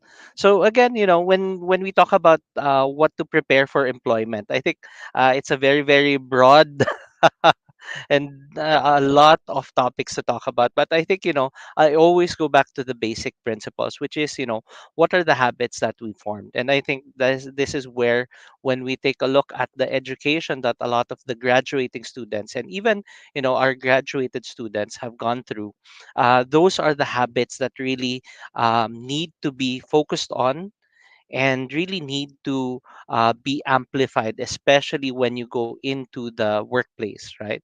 So when we take a look at it, and a little bit about EYGDS. So EY Global Delivery Services is a shared services provider within EY, and it focuses really on delivering services both for external clients and internal clients. And EYGDS Philippines, in particular, really has the distinction of being the second largest global delivery services location outside, of course, of our India offices. And as you can see here, all across our 10 locations, this affords us really a global footprint and an ability to provide services to all of our EY clients. So that's why, later, and when I talk about what are some of the services that, and of course, the careers that the UPHSD students can explore with EY. We hope that you're able to, take a look at it and, of course, take that next step. So going back on topic, I think what's best, captured, and this is something that, even internally to EY, all of our fresh graduates, all of our new employees, whether they're experienced or fresh graduates, we always ask them this question, when you take a look at what's ahead of you, right? Your career, where you want to go, where you want to be, what is it that you want to accomplish. Between the two, your mindset versus your skill set, which one do you think is going to take you further, right? And oftentimes the answer remains the same. And this is, whether you pursue a career in EY, you pursue a career in any other companies that have presented earlier today, the answer remains the same, which is really it's your mindset, because the skill sets change over time. And if there's anything that the pandemic has shown us, and again, it is still ongoing, though, because of the vaccines, because of our vaccination rates, I think we're in a very strong position to keep moving forward, right? But if there's anything that the pandemic has shown us, is that something as microscopic, something as seen as as a virus, right, can have such profound impacts, both from a personal perspective, from a business, and even from an industry perspective, that a lot of things, the technology, the work styles, the way that we work, right, the work preferences, can change just in an instant. And that's why having the right mindset, making sure that we're well positioned in terms of what is it that we need to prepare for, right? And these changes can come very rapidly at that, can indeed be handled or responded to by making sure that you have the right mindset. And of course, when we talk about mindset, this is where the three tips that I have for all of the students and graduating students that we have today, to help you keep yourself motivated and productive. Because again, you know, any work that you take on, it will have the challenges, right? It's going to be difficult. It's going to be hard. There are times that you will ask yourself, is this really for me? And it's really, the habits that will keep you in that work, in that job, to keep yourself motivated and productive, right? So first off, and this is something that, most of you may have heard, most of you may have, read, but hopefully, if not some, hopefully most of you will be able to develop later on, right? And this is based off of Stephen Covey's 7 Habits of Highly Effective People. So that, mindset and that those habits within that book, that we want people to develop is something that's very common across all of the industries. And even from a corporate setting, I've been through several companies across the 21 years at this point, right? That I've been working, and 18 of that leading and managing teams. The principles that are brought up in the book are something that's consistently talked about, something that's consistently sought after, and more importantly, something that's been consistently proven to be effective, right? What's the second tip I have for everyone? It's to practice mindfulness. And again, this is a very, very difficult, habit to build up, especially with, a lot of you growing up as digital natives. And when I say digital natives, this is, having grown up with all of the technologies that are present, the internet, mobile devices, everything to that matter, right? So when we take a look at those devices, at all of that unlimited access, oftentimes being fully present, focus becomes an issue, right? And that's why the second tip I have is practice mindfulness, and this is going to pay a lot of dividends in the long run. So what's my third tip, right? Develop your emotional intelligence. So again, a lot of you have heard about emotional intelligence. What's the difference between intelligence quotient, or IQ, versus EQ? So those are the three tips that I have for you, right?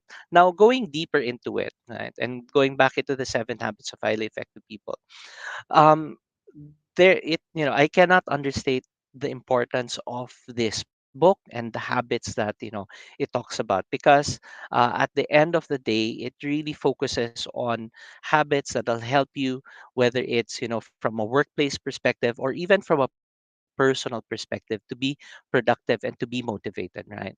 Now, in particular, and this is to help you prepare for joining the workforce, right? And again, some of the habits that you've developed as students will and have prepared you for it, but there are additional habits that you need to focus on to ensure that you're motivated and productive as you enter the workplace. So what are they? So these are the first three habits, right? So being proactive. So what's being proactive? And again, I won't go too much into it because there's a lot of videos, articles out there that you can actually leverage on, right? But being proactive at its most simplest is really focusing on making things happen. So as you enter the workforce, oftentimes beginnings are an exciting time, right? And oftentimes you're just, okay, I'll wait till they tell me what I'm supposed to learn. But being proactive in the context of entering and starting work can be as simple as, okay, so what is it that I need to learn, right? What's the organizational structure? Meaning, who are the important people that I get, that I need to be aware of? Who are the people that I need to maybe I won't get to talk with the CEO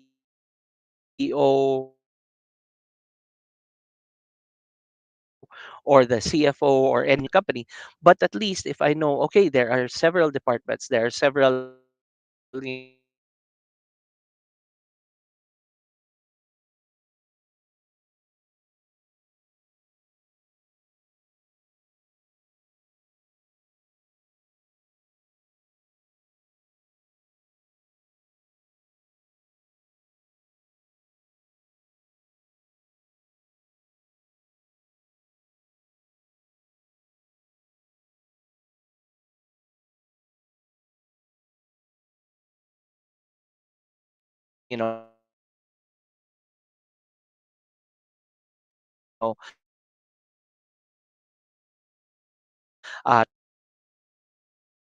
types of work that this company does, then it gives me a much much better appreciation and understanding of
The clinical trial market as we know it is about to change. We're revolutionizing the current state aligned to disparate, slow, and often manual processes.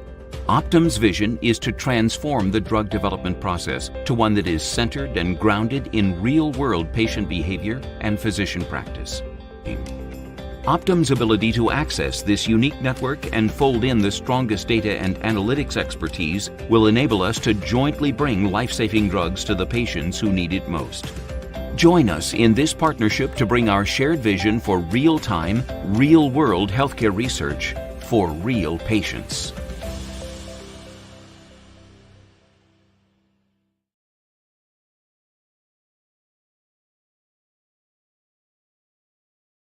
Hi, Sir Dennis. We lost you for a bit. May we confirm if you have connection?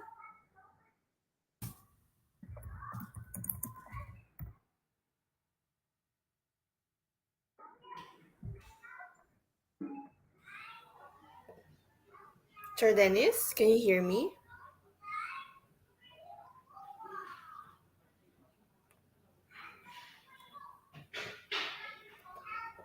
We will play another video while we're oh, there you go.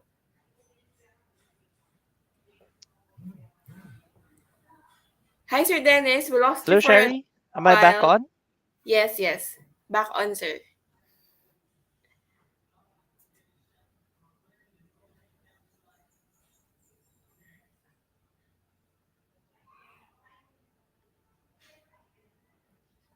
You can turn your camera off, sir, para There you go. it's not eating bandwidth. Yep, there you go. All right. So, I was talking about the big rocks principle, right? And this is, Okay. a very important piece in terms of really understanding time management, right? At its most simple, what it is, we have a lot of things that distract us. And most especially once you start working, you're going to have, additional responsibilities from a workplace perspective, from a colleagues, and even from the interpersonal relations. And this is on top of whatever relationships that you already have as students, right? And so the point of it is, if we don't take the time to set aside, let's say okay, every Mondays I'm going to meet with my friends, every Tuesday I'm going to go to my church activity, etc. If we don't take the time to block off those items, what ends up happening is that you know uh, everything else, like, oh, there's a deadline, oh, there's overtime that we need to do at work, right? So what ends up happening is that we sacrifice those big things that we have in life. And this is a very, very quick and very sure way to be burned out, right? Again, it is understandable, we're beginning to start in a company. You need to prioritize certain things, but this doesn't mean that you give up on everything else in your life. And that, I think, is what's very, very important with the big rocks principle, right? So putting aside and making sure that you have those important activities, important commitments already plotted in your schedule makes sure that you're able to put in and reorganize everything else within your life, right? So that, I think, is very, very important and really will help you a lot to be prepared to prioritize and to make sure that you're not giving up everything for your work. Okay. Now, what's the next piece? Okay. And this is really talking about, practicing mindfulness. So mindfulness is really just making sure that are we focusing on what we're doing, right? Whether it's being with friends, whether it's, going to that social or spiritual group activity, like what we were mentioning earlier, being with your family, or even working, right? Nowadays, and I think this is where a lot of companies are still, and even EY included, are beginning to strike the balance, is a lot of companies are now experimenting with hybrid, or some have actually transitioned to full return to work already in the physical office. Now for EYGDS Philippines, because currently we only have one office in the Philippines, and we have employees that are scattered and based out of different locations, so we have a very geographically diverse group. We have employees that are working all the way up north in the Ilocos region and as far down south as the Zamboanga region. And with this, what it means is that some of them really have to, balance out working remotely, and of course those that are beginning to come back into the office. In my case, right, I'm usually in the office like twice a week at this point, right? So when we talk about mindfulness, it's very easy to be in the present moment or to focus on your work when you're in the office, but it becomes doubly difficult when you're working remotely. And this is something that we have to be mindful of, right? And so when we talk about practicing mindfulness, when you're able to do it correctly, this is where you really have that breakthrough in terms of concentration, in terms of self-awareness. And if you think that, oh, it's okay, diba? It's very easy to be just present, to focus, etc. Oftentimes, and this is the challenge, is we actually have two states of mind that we're actively and you need to be uh, conscious about. So this is our default state mode for our mind and also our active brain. So and this is from a book called The Mindful Leader, right? So the default state, this is where we usually find ourselves most of the time. So when you think that, oh, you're picking up your phone, your mobile device, you're just browsing through, you're not actually utilizing the active part of your brain. You're actually going into what's called the default state. So that's where, the mind is wandering. There's, a lot of things that can catch and keep our attention. Maybe you're recalling the past, daydreaming, you're scrolling, you're shifting through tabs. So again, our digital lifestyle unfortunately sets the stage for us to be in the default state more often, right?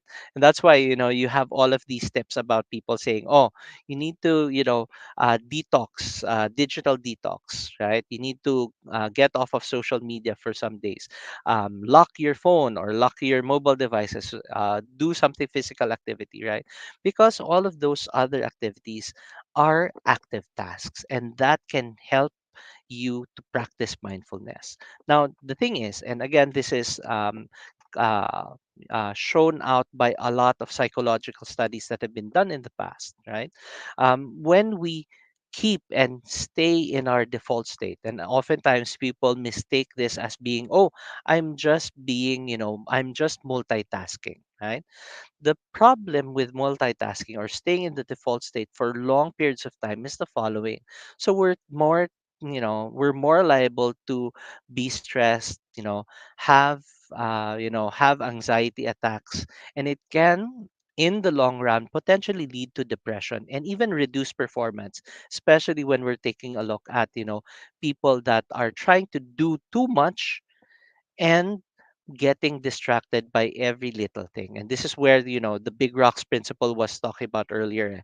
If you know what's really very, very important to you, right, then you make time for it, because otherwise you find yourself saying, I'll just do that tomorrow, or bukas na lang, or next time na lang, right?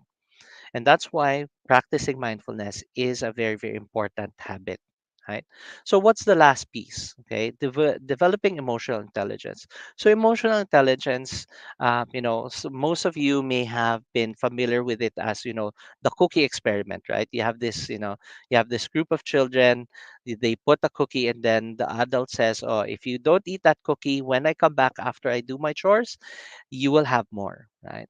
And the study has shown that, again, people who have developed emotional intelligence, right, tend to be more successful in different types of setting, whether it's in personal relationships, whether it's in work relationships, right? And of all of these aspects, understanding self management, understanding others, social management, it always starts out with yourself. And that's why when we talk about being professional, that has actually evolved there. Before, being professional meant keeping your distance, being cool, being detached, right? But nowadays, passion is a very, very important piece of being successful at work. Some of the most important and successful leaders that I know of are very passionate leaders, but that comes from understanding themselves. And of course, from that understanding, you can go, different routes. And this is where I think it's going to be a very exciting journey for all of you. Once you understand yourself, what triggers you, ano ba yung nakakapagod sa'yo, what stresses you out, what gives you fulfillment, right?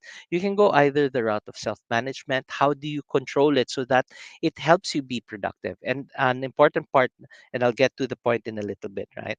The next piece is you can go into helping understand and helping build more empathy with other people, right? And at the end of the day, it really just helps all of those relationships.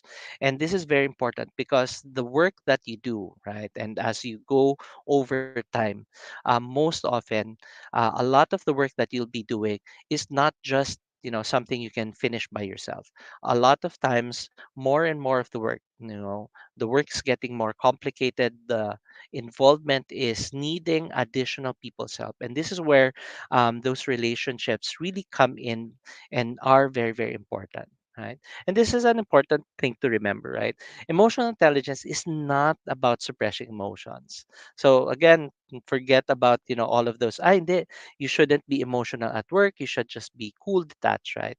It's not just about being nice. It's about, how to make sure that you're having those authentic conversations with your team, with your manager, and making sure that it's having a positive impact, right?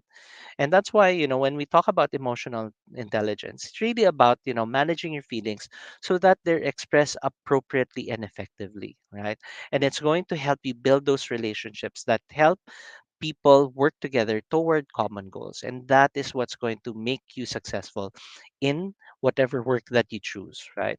And that's why, there's this quote, right? There's intelligence to the emotions, and intelligence can actually be brought to emotion. So it's not just mindless na, ay, hindi, kasi nadala lang ako ng ano, di ba, ng bugso ng damdamin, right? So, and this one in particular is very, very interesting and fun, right? It's attributed to Aristotle, but again, not confirmed, but the quote says it all. Anyone can be angry. That's easy. But to be angry with the right person to the right degree at the right time for the right purpose and in the right way, that is not easy. And that's where, again, making sure that you're using those emotions, building those habits, making sure that you're mindful, you're focused on the present, you're able to really focus on building those relationships. And of course, making sure that you're expressing yourself and your emotions appropriately. Those are really going to be the recipe for your success in the future. And that's why, for EY, we have a lot of different programs. Some of it are based off of our partnerships with international companies like Udemy, Get Abstract, GlobeSmart. GlobeSmart is our tool to help everyone bridge that gap between cultures, between work styles, between, different preferences, right?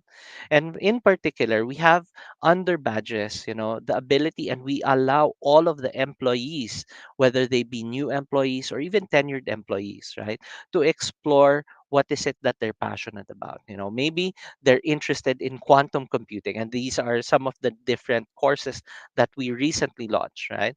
And for example, AI, artificial intelligence, is a very, very strong buzzword nowadays for technology platforms.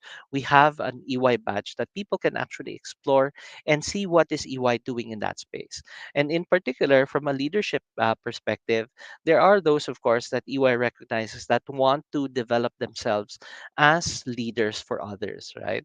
And that's why you have all of these badges. And I think what's very, very rewarding, especially for me personally, being part of EY, is that all of these initiatives, all of these programs that we have available for new employees is a layered approach. So the more badges that you can continue, eventually, and this is something that we're most proud of, we actually have a full-fledged master's degree, and this is something that we've partnered up, and EY has partnered up globally with Halt International Business School. So all employees, regardless of rank, regardless of role, have that opportunity to actually earn a full-fledged master's degree, right? So there's three available right now, and one of them, and our most taken up master's program, is the Tech MBA. So this is a full-fledged master's degree in business administration. There's also a master's for business analytics, and of course, and this is something that personally, given my family background, my mother has been very very active in the environmental space. She was part of the DNR office for 20 plus years, and after that she entered working with the Climate Change Commission for the United Nations Development Program. So again, EY Masters in Sustainability, because it's not enough for us to make solutions that work for businesses, for our clients, but it's also important to make sure that those solutions that we provide, that EY provides our clients, is sustainable in the long run, right? And that's why I'd like to invite everyone to go ahead and explore what other options are there for you, right? So we have openings from an accounting, engineering, computer science, and information students background. We also have openings for our audit, and this is our assurance practice. And of course, lastly, we have our opportunities for our tax teams as well. So we hope that you take that next step and explore those opportunities with EY. Please take note, especially for students that are near graduating, we are also at this point in time, facilitating and accepting internships. So we hope that in the future, when you have that, or when you take that next step in your career or building up your career, you consider EY. So thank you so much, Sherry. Back to you. Thank you so much, Sir Dennis. So, sir, you can keep your camera turned off po para Yes. our connection will not be interrupted. Mm-mm, mm-mm. So, to our students, the floor is now open for questions. I'll go first para makapag-isip kayo ng question niyo. So, question number one, sir. Looking back, what are things that shocked you on your first year in the industry? Like, kasi we were Mm-mm. talking All right. earlier in the first topic, what are things that shocked you in college? So, ngayon naman po, what are things that shocked you on on your first year in the industry? Mm-mm, mm-mm. So I think, in my case, um, just to give a little bit of my background, right? Right out of college, I actually did a year of volunteer work for Jesuit Volunteer Philippines, right? And I was assigned to the academe. And then after that, I went into the academe as a college guidance counselor, and then, to the corporate. So there were a lot of shocks that I had in, transitioning.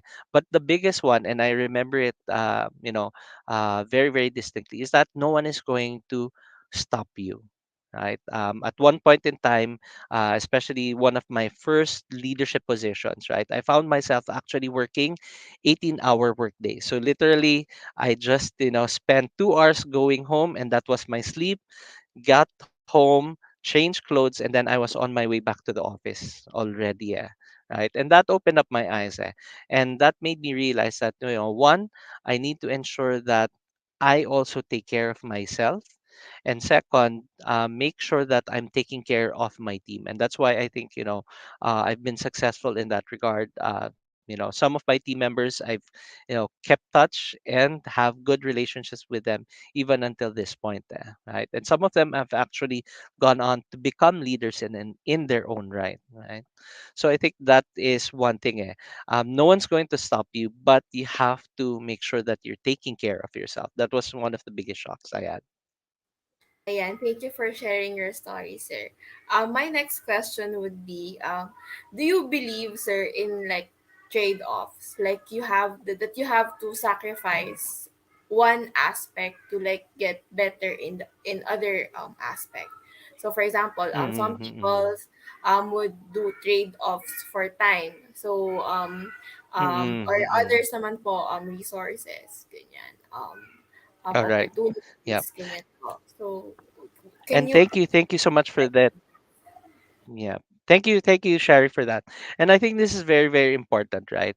Um, when we talk about negotiations, and oftentimes this, principle about trade-offs or concessions comes up in negotiations, right? Or the idea of, I let's just settle, diba? I get something, I don't get everything, right? But actually, what is important, and this is where the mindset comes in, when you think about that win-win mentality, it's not because, oh, I give up something and I lose something, but rather when I understand what I want and I take the additional step of understanding what the other person wants, whether it's my team member, my boss, my company, right? And I realize why it's important for me and why what the other party is asking for is important. That's where you're able to change your position. And I fully believe in that. When you change your mind about something, it should no longer be a loss Kasi if you decide now, okay, I will change my position. Maybe I said, oh, I want to work remotely 100%. But then you have a company that's saying, no, you have to work on site 100%. And usually the saying is, okay, I'll just give up yung working remotely. But then that's where you have that concession versus when you look at, okay, so at this point in time, because I'm starting out and the company, and this is, I think the best choice for me, uh, is asking me to work, on site full time, then I go through that. But I focus on and I don't lose sight of what's important to me, getting the skills, getting the experience. And then later on, when I look at, the other opportunities, maybe that's where, oh, what is working remotely for me ba? Diba? Is it making sure that I have enough time for responsibilities, maybe taking care of a relative, maybe, uh, chasing your lifelong dream, whether it's setting up a business or whatever it is, right? So that is what's important there. So when I take that job full time on site, diba, I'm not losing something. I'm just saying, okay, I want I'm still wanting what I want, but at this point I want to make sure that I'm getting all I need from this, right? And that's where you have that win-win mentality. Yeah. Yeah, thank you for that, Sir Dennis. I think that like paradigm shift is useful to everyone who's going through like ano ba gagawin ko? Ayan. So that's the Mm-mm-mm. mentality that you should take into consideration to our audience. Ayan. Sir Dennis, I'll put up Dr. Torres. She will be awarding the certificate of appreciation. All right. University of Perpetual Health System Delta University Guidance Center Certificate of Appreciation is awarded to Dennis Supetran for sharing his expertise as a research speaker on what to prepare for college during the webinar on Senior High School Career Symposium organized by University Guidance Center. Given this 10th day of March in the year of the Lord 2022, Maria Leonora Q. McKieran, OIC University Guidance Center, Boname B. Changson, Executive Director, Student Affairs and Services, Dr. Arnaldo S. de Guzman, School Director. Thank you very much, Sir Dennis, for sharing your expertise to our senior high school students. Thank you so much, Sir Dennis. So to everybody, please don't forget the link. That's jobtrade.com/EYGTS. Dr. Torres, you can now introduce our next speaker. Our next resource speaker, she's a graduate of BSED English at Bulacan State University, year 2021. Former journalist as a feature writer during college, graduated as a cum laude. Currently working from Genpact as a recruitment associate from January 2022 to present. Awarded as a top recruiter for NERP for the Q2 last year. Ladies and gentlemen, let us all welcome our next resource speaker who will share her expertise about interview questions, and you'll be guided for you to be prepared for your interview in the future. Ladies and gentlemen, let us all welcome Miss May Labro Carcillar.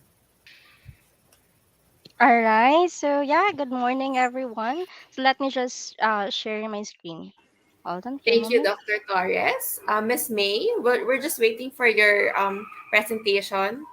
All right. Thank you as well, Miss Shari and Miss Dr. Torres. Hold on. Let me just share my screen. Okay, no problem. So today, ma'am, we have around 300 plus viewers po on watching us live. So these are a mix of senior high school students and probably some college students po from the University of Perpetual Health, Las Pinas. Ayan. Alright.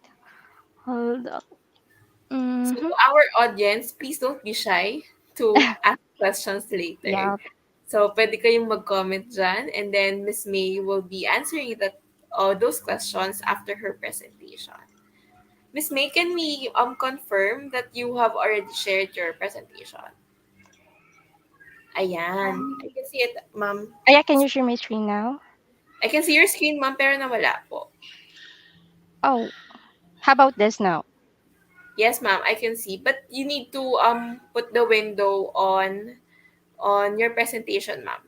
Because right Okay, now hold we see the backstage. on. Mm-hmm. So present, Alright, ma'am, yeah. and then share entire screen or share your slides po. Yeah, There. this one po, Can we actually. put it on full screen, ma'am? Yeah, I already actually inputted it on full screen now. It's not ano po, hindi po siya buo on our end. Mm, Ano ma'am, stop share and then present and then share entire screen para po makita na lang namin lahat.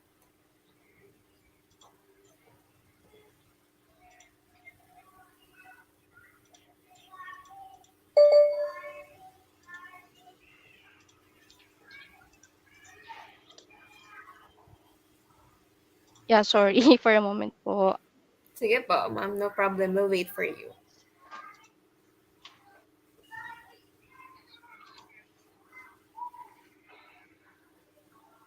Tama naman siya, ma'am. When you share screen Mm-mm. po, entire screen, you just go to your presentation. Bale, ma'am, on your screen, you just see your presentation and not the backstage po.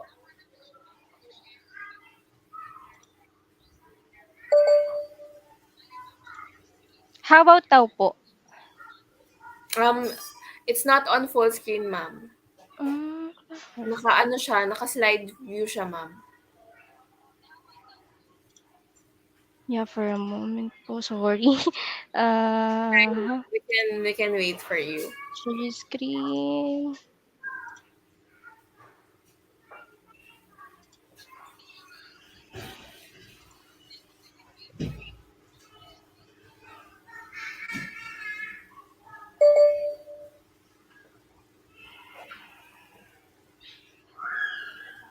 Pa-click, ma'am, yung full screen sa baba. On the side, ma'am. Yung full screen. Full Or screen. naka-center window na po ba kayo? Actually, yes, naka-presenter window na. Eto. Sa PowerPoint, ma'am, Yes po. hindi po siya naka-full screen on our end. Ang nakalabas po ay yung slides niyo po.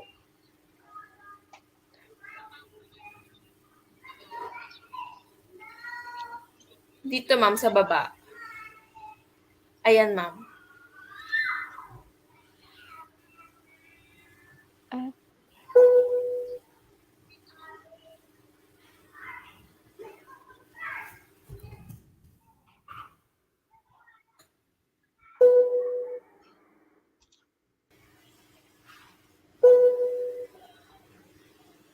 'Pag naka-full screen na, ma'am, tsaka niyo po i-share. Share entire screen po.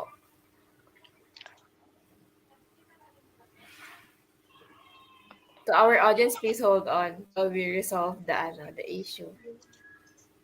Let's wait for Miss May. hold on.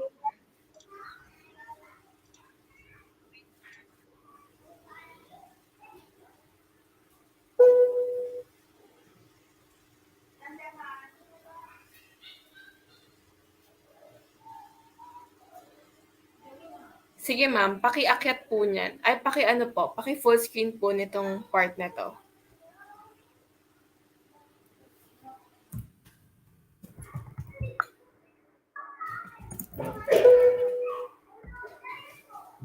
Naka Naka-share entire screen kayo, ma'am? Naka-window po yung share ninyo.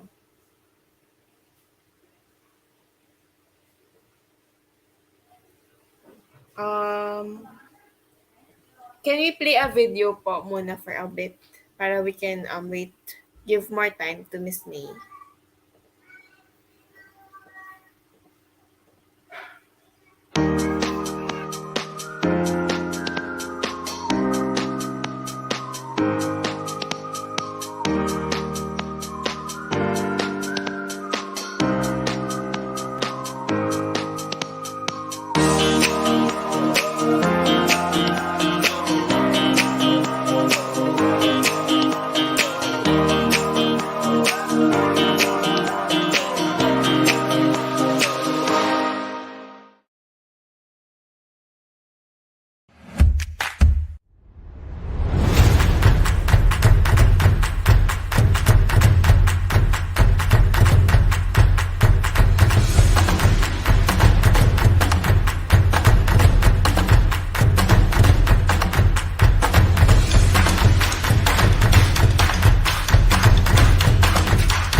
Hi, Miss May. We can already see your presentation. Please, yan. Okay, ayan, ma'am. Tapos, ma'am, sa ano po, sa screen nyo right now, dapat po yung PowerPoint. Ayan, ma'am. Okay na po. Ayan.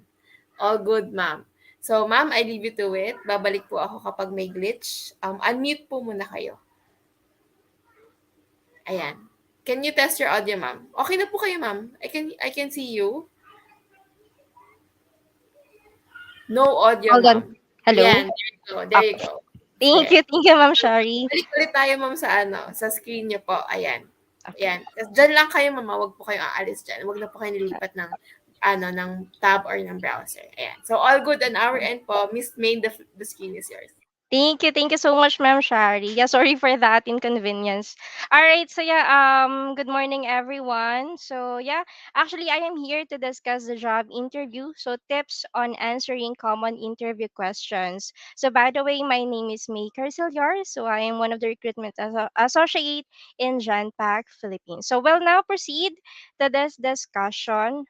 All right, so yep, okay, so let's proceed to this question first. So what is job interview. So actually, a job interview is a conversation which occurs between a potential employer and a job applicant during the job interview. So the employer can appraise applicants' qualifications, appearance, and general fitness for the job opening. So the interview is conversation in which you and an employer exchange information. So your objective is to get an offer of a job, and the employer's objective is to find out the following. So, what you have to offer, your skills, abilities, a basic knowledge, who you are, so your personality, character, and interest.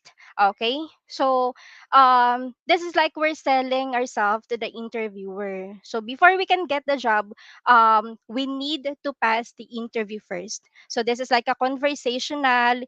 Actually, it will be like two-person. So, you as an employer and the interviewer, but it can be also a panel one. So there's like a three there are sometimes like a three interviewer and you as an applicant, so like that. So yep, actually I actually narrow it down to top 5 common interview questions kasi sobrang daming questions na pwedeng itanong into an interview. Pero I narrow it down to top 5 common questions kasi baka abutin tayo hanggang bukas dito if we're going to discuss that all. So this is actually, I'll going to present the top 5 common interview questions. So we'll proceed to the first one. So the tell me about yourself questions. Okay, so this is one of the first questions you are likely to be asked. So be prepared to talk about yourself and why you're an ideal candidate for the position. So the interviewer wants to know why you are an excellent fit for the job. So like what I've said earlier, so you're like a selling yourself in to the interviewer. So they're actually interviewer asked this kasi we need to get some brief introduction of yourself. Okay? Kung how you can like compose a sentence, or how can you deliver or to introduce yourself to me or to the interviewer. So I actually came up with tip as well. So the best answer to this request are honest, brief, and confidently. So delivered, your goal is to share something interesting about yourself that illuminates who you are as a person and an employee. So come prepared with a few things to share, and be sure to tie them to the skills and qualities that are most valuable in this job. All right. I actually get some of answer, but I am not pertaining that this is a good answer. But I actually came up to this one so that you have the idea, since I believe that you were a senior high school or um um senior high school, that college or college, I think we have college also here. So this one, so the example is so you can say like I'm really energetic and a great communicator, so working in sales for 2 years helped me to build confidence and taught me the importance of customer loyalty. So I am punctual, dependable, and can be counted upon to finish what I start. So I understand my customers need, consider myself hardworking, reliable, dependable, helpful, outgoing, organized, honest, cooperative, and so on. So if you like look at this one, so mostly na nandito is actually positive, right? So lahat positive nandito. Kasi actually we're selling ourselves para to get the job or to get the offer. So syempre hindi tayo mag-mention ng negative. So mostly of our sasabihin natin is like positive na maganda sa pandinig, na if ever na marinig ni interviewer na, "Uy, ito pala siya," or ito pala yung mga qualities na meron siya. So na sobrang fit for the job that you're applying. So like that. So all right, so let's proceed to the next one. So the next question, the common interview question is, why do you want this job? Okay, so why are you a good fit for the position? What will you accomplish if you were hired? This interview questions gives you an opportunity to show the interviewer what you know about the job and the company. So take time beforehand to thoroughly research the company, its product, service, culture, and mission. So well, I actually highly suggest, if ever that you have like a company na gusto mong applyan in the future, research mo muna kung ano yung company niya, ano yung mission niya, ano yung culture na meron siya. And also, ano yung mga um, job or yung mga account that is available for that position. So, kailangan mo munang malaman kung ano ba yung ina-applyan mo. Kasi hindi ka pwedeng pumunta sa isang company, or hindi ka pwedeng mag-apply sa isang company na hindi mo naman alam kung ano yung ina-applyan mo. 'Di ba? Mas maganda pa rin pakinggan na I am applying for this position. So I believe that your company, or based on my research, this company, 'di ba parang um maa-attach agad or makukuha mo agad yung um yung interviewer mo na, wow, sasabihin na lang ng interviewer na, wow, this applicant is, she or he has a willingness. Kasi 'di ba parang nag-take time ka to research what is the company, or to take time ka, ano nakita mo kung ano yung mga position na na meron sila or na you applying. Kasi for example, na nag-a-apply ka into a BPO's company, pero di mo alam na eto yung available account na meron sila, pero nag-discuss ka ng other account. So parang hindi ka prepared. So iisipin ng interviewer na you're not prepared. You came up here, or you apply here, pero hindi ka prepared. Like that. So I actually came up with tip as well. So use this question as an opportunity to sell yourself to the employer, and in which thinking about your answer, first focus upon and list the employer's strengths, which you will know if you have researched the company. So for instance, so what training and growth opportunities do they provide for someone in their career field? Next is, why do other candidates want to work for them instead of for their competitors? Okay. So I also have here the example. example answer for this. So note, tell them what you like about the company and relate it to your long-term career goals. So you can say like, it's a great privilege for anyone to work in a reputed company like yours. So when I read about your company, I found that my skills are matching your requirements, where I can showcase my technical skills to contribute to the company's growth. All right. So for the next one, it's what is your greatest strength? So this is also common one questions that you can encounter. What is your greatest strength? So this is one of the questions that employers almost always ask to determine how well you are qualified for the position when you are asked about your greatest strengths. So it is important to discuss the attributes that qualify you for that specific job and that will set you apart from other candidates. So ano yung mga qualities na meron ka na you can sell to your um interviewer na I have this. So actually this is one of the strength that I have like this na hinahanap mo or hinahanap nyo as to your company, to be part of your company. Okay? So for this one, be prepared to answer by making a list of the criteria mentioned in the job posting, and then list your skills that match those the employer is seeking. This list can include educational or training, soft skills, hard skills, or past work experiences. Okay, so narrow down your list to 3 to 5 particular strong skills. Next to each skill, note an example of how you have applied that strength in the past. So if you have like meron kang training na from Testa that you can also apply as your strength or that you can also sell to your interviewer, yes, go. And then if you have like experiences before na is also been related sa kung anong ina-applyan mo, then go as well. So this will be your greatest strength na you can mention to your interviewer. Okay? So these are actually the example as well that I have here. So you can say like, I believe that my strongest trait is my attention to detail. This trait has helped me tremendously in this field of work. So I've always been a great team player. I'm good at keeping a team together and producing quality work in a team environment. So I'm an adaptable person.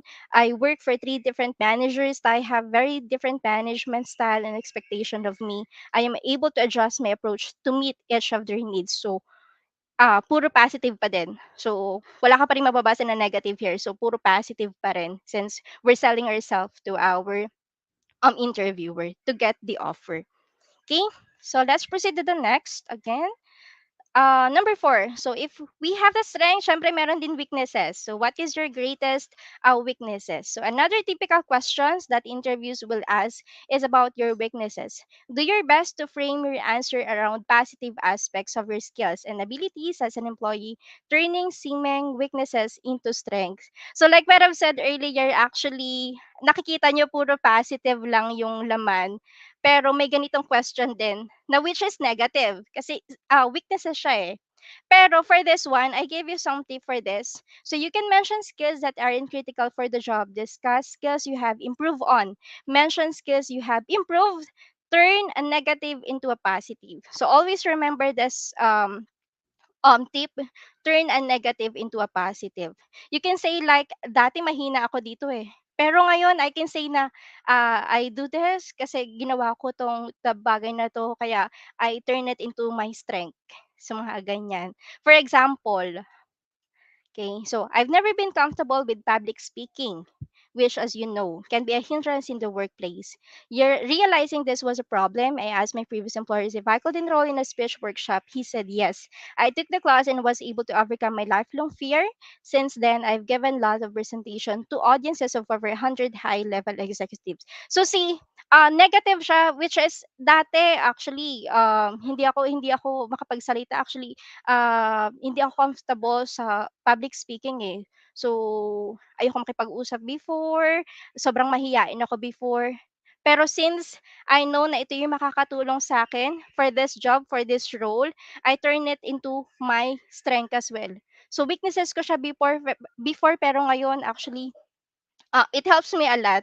So, yeah, sabi niya nga is nag-enroll siya into a class now which is for the workshop on how to level up herself or himself for that kind of weaknesses. So, nandoon yung negative into a positive. So, tinurn niya yung negative traits niya into a positive one. So, this is also like, I can say no when someone asks for help.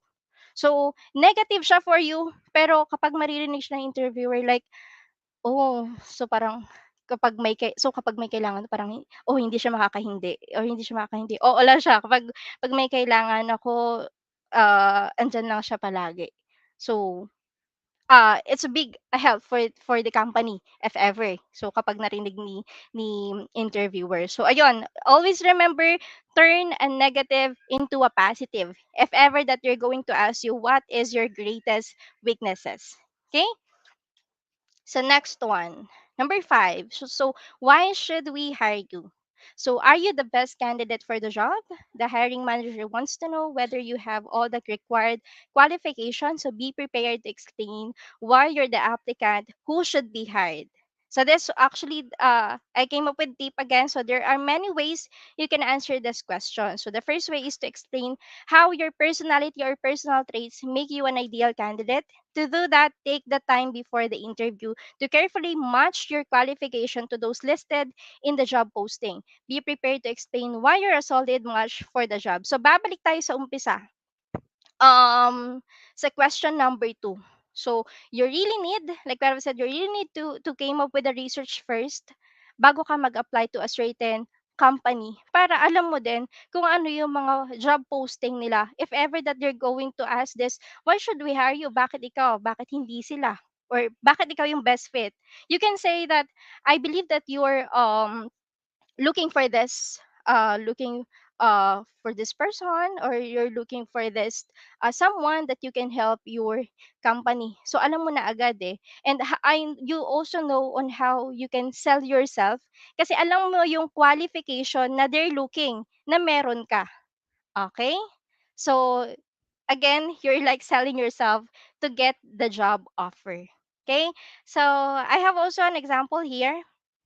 So you can say like, I'm a fast learner. I had to learn a totally new operating system in my last job, and I was up and running within a couple of weeks. So you require someone who can perform a wide range of administration duties. I have a track record of carrying out this different tasks efficiently and successfully. So I have the right combination of skills and experience for this job. I also bring the additional quality of strong analytical and problem solving ability as shown by my introduction of a more efficient workflow system at ABC Company.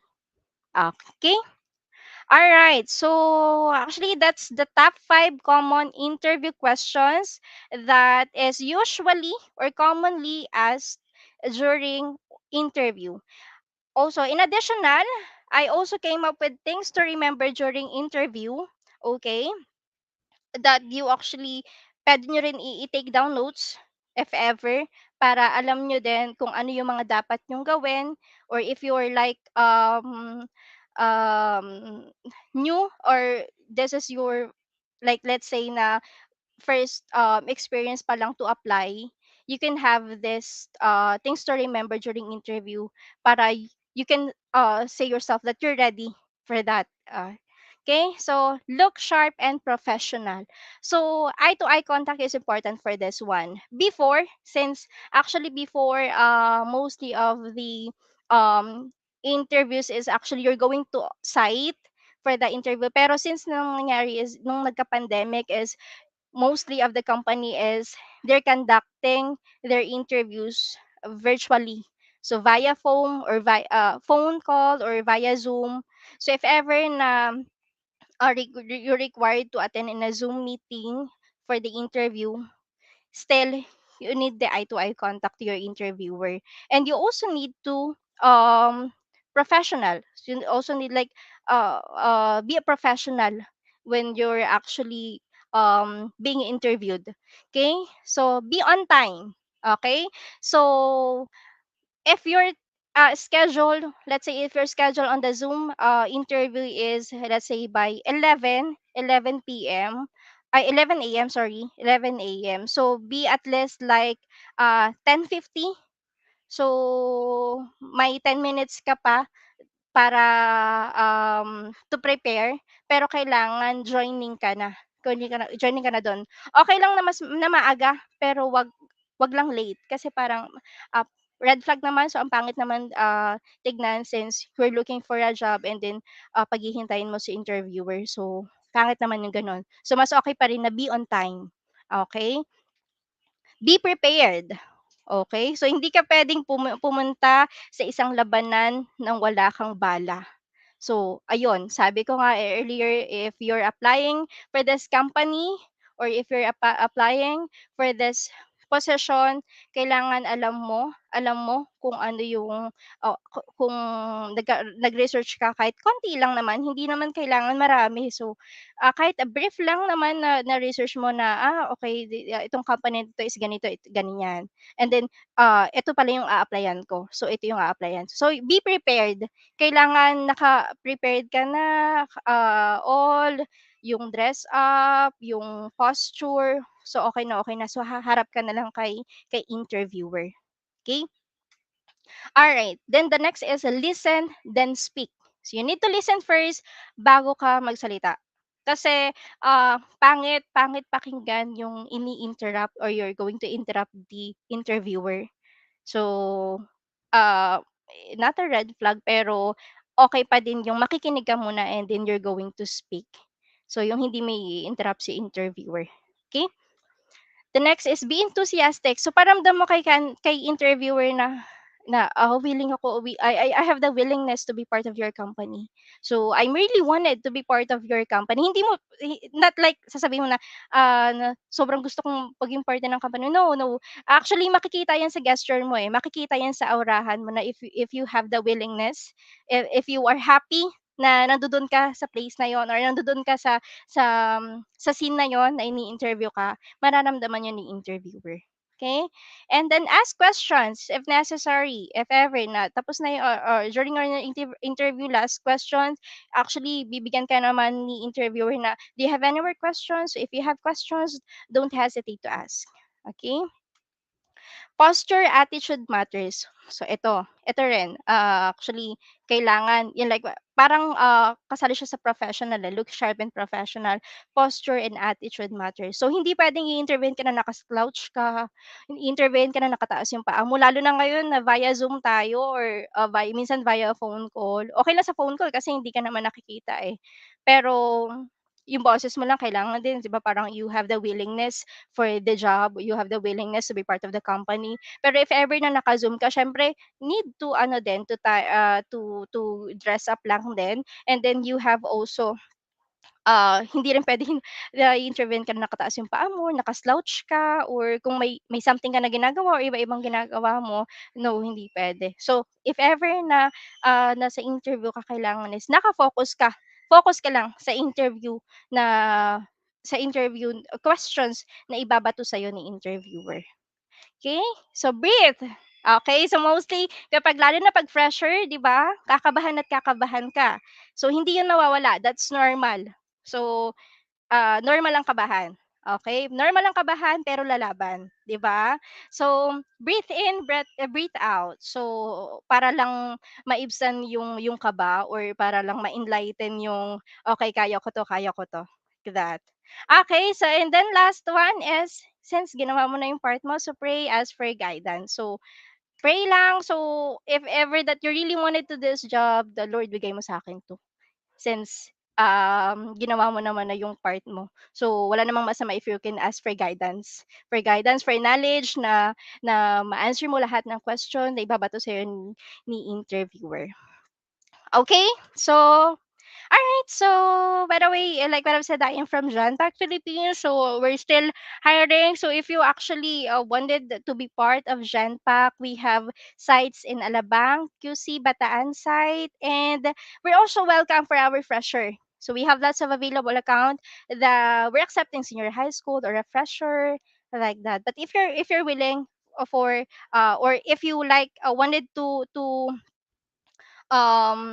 apply in the future, yes, you're welcome to apply. All right, so I think that's all. So thank you everyone. So yeah, give it your best shot and hope for the best. If ever na in the future you're going to apply from different companies. Thank you everyone. Thank you, Miss May. So to our audience, the floor is again open for questions. So ma'am, I'll go first. Siguro mabibilisan ko na lang po kasi Ah, para matapos po tayo on time. So, question number one po. For applicants, ano pong question yung pinakahirap na hirap sila sagutin? question, I think yung part na they're going to ask how to handle a toxic, like paano nila kasi maraming sa lalo na sa Genpact, lots of fresher talaga. So if they're going to ask how can you handle an irate or like a toxic environment, irate customer, kasi syempre hindi pa nila nai-encounter eh. So parang ayun yung pinakahirap na hirap silang sagutin. Pero na-appreciate ko yung mga applicant na parang kahit alam mo yun, kahit hindi nila naranasan pa yan or wala pa silang experiences before, pero they can answer it, eh, confidently pa 'pag tinatanong. So ayun, mm. Ayan, thank you for that, ma'am. Next question. What is the most common mistake that they do during interviews po? Common. Usually since I am from in a BPO setting, so there are lots talaga ng candidate na hindi maiiwasan na magtatagalog talaga if they ask like this. Pero since we have like a room for improvement naman. I actually saying if ever like kahit isang mistake lang naman yon, since we will be mag-undergo pa naman sila ng assessment and ng final interview. So hindi natin pwedeng pakawalan yung parte lalo na kung we are actually mafi-feel natin na they are actually willing sila to have that job. So ma'am, I'm really willing to have that job kasi mag-undergo pa naman sila ng final interview eh. So kahit may lapses sila na isa lang, then I'll going to brief them na lang na next time ha, if ever that you're going to endorse the final interviewer, please at least do not speak any Tagalog words because actually you're applying into international account. So they're going to actually uh test you if you can like express yourself using the English language, since if ever kasi kung magtatagalog tayo hindi tayo maiintindihan ni client like that. So ayun lang yung mga common mistakes na kayang-kaya namang aralin or kayang-kaya naman i-work out. Ayan. So, thank you for that, ma'am. So, to everyone, may I just remind you that the link for Genpact's career portal is on your screen. That's jobtraining.com/Genpact. Now, to award the certificate of appreciation, may we call on Dr. Torres to present the certificate to you now. University of Perpetual Health System Delta, University Guidance Center, Certificate of Appreciation is awarded to May Labro Carcillar for sharing her expertise as resource speaker on interview questions during the webinar on Senior High School Career Symposium organized by University Guidance Center, given this 10th day of March in the year of the Lord 2023. Maria Leonora Kimakiran, OIC University Guidance Center, Boname B. Johnson, Executive Director, Student Affairs and Services. Dr. Arnaldo S. de Guzman, School Director. Thank you, Ma'am May, for sharing your interview tips for our senior high school participants. Thank Thank you you so Dr. much, Torres. Thank you Ma'am May. Shari. Have a great day po. To Dr. Torres, you may now introduce our next speaker. Okay. Our next resource speaker is a graduate of BS Psychology in Our Lady of Fatima University, has been working in HR recruitment field for almost 9 years. He used to work in an international manpower agency handling end-to-end recruitment process for healthcare and other non-skilled workers to be deployed across Asia and European countries. He also worked as an HR admin and recruitment officer in a real estate company handling end-to-end recruitment process for sales and marketing positions. At present, he is a talent acquisition specialist in Makati Medical Center, handling the recruitment process for nurses, corporate, and other allied medical positions. Ladies and gentlemen, let us all welcome our resource speaker who will share with us the dressing up for your best. This resource speaker is a HR specialist talent acquisition in Makati Medical Center. Let us all welcome Mr. Ronald Allen Abril. Thank Hi, you, good Dr. morning. Thank you, Dr. Merly. Hi, Miss Shari. Is my screen already Sir. up? It's up, sir. Okay, Ayan. thank you so I'll much. leave you to it po. I'll be back for Q&A. Okay. So again, good morning, students, faculties, and everyone who's here with us today. So again, my name is Ronald Alan Abril. You can call me Ron. I'm from Makati Medical Center, part of Talent Acquisition Department. So for this morning, I will share you lang brief discussion regarding dressing up tips. So a guide on what to wear during virtual and face-to-face interview. Yan. So first, let's see why is it important that you need to dress up properly or wear proper attire during your interview. Okay. So basically, the way you dress or wear for an interview gives potential employers their first impression of how you present yourself professionally. Okay. So basically, even if you look great on paper or on your resume, no, so kahit gaano kaganda or kapresentable kayo tignan on paper, on the resume or CV that you send to the employer, but if you don't dress up appropriately or be in formal attire, on your interview, there's an impression, no, or a bad impression that you give to your employer or interviewer. So, meaning, it may be that you lack of preparation and respect to the interviewer and also to the people that you are meeting with.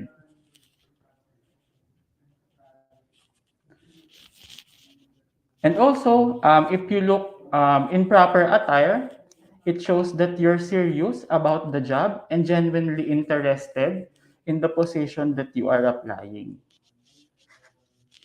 So wearing formal attire or proper dress during interview also gives you or boosts your confidence. No, because when you look your best on the interview, it has the potential that you will bring out the best performance that you have during your interview.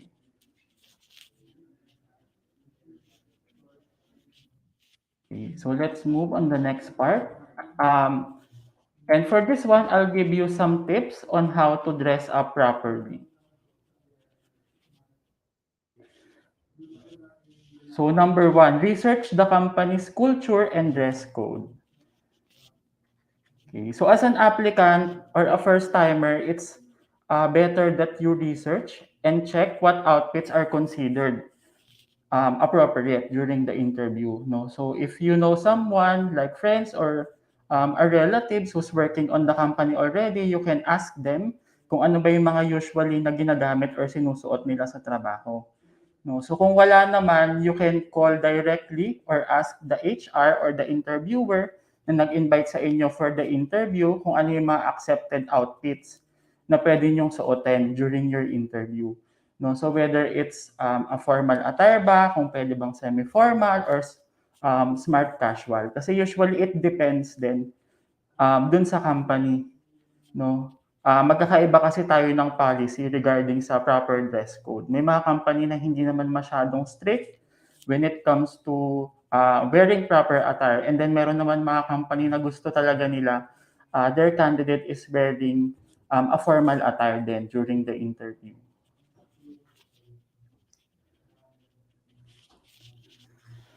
So number two, wear appropriate and comfortable shoes. No, so dito maraming mga candidates na hindi nila kino-consider, no, but your outfit includes your shoes din, no. For men, it's better that you wear black shoes or loafers, and then for women naman, be sure or try to look conservative. So as much as possible, do not expose your toes. No, so try to look conservative, wear black shoes, closed shoes, and then kung mag-heels naman, wag yung masyadong mataas. Around 2 to 3 inches high is enough already.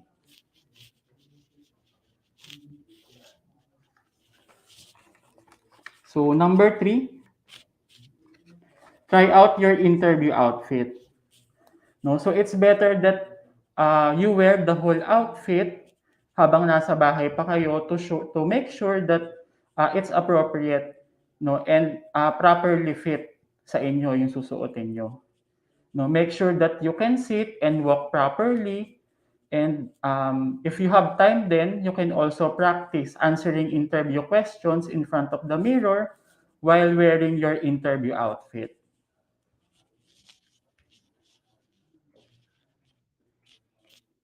Number four, don't over accessorize.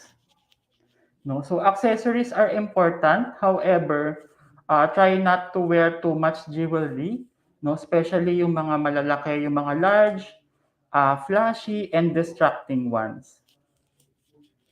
No, kasi there are instances that it may take away the attention of the interviewer.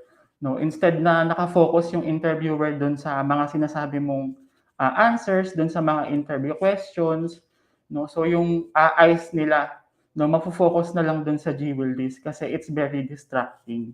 Especially if you wear yung mga malalaking hikaw, yung mga bling-blings, or mga shimmering splendid na jewelries. No, so be sure to don't over accessorize.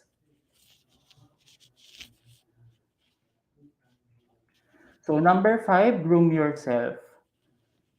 Of course, besides your outfit, make sure that your nails look clean as well and your hair are properly tied up.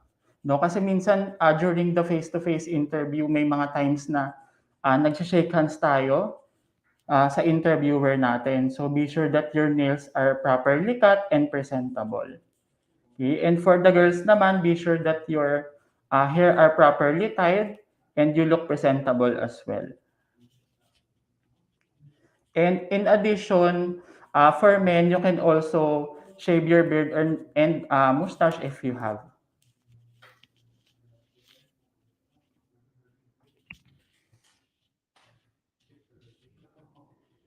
And so these are the sample virtual interview attire that you can wear.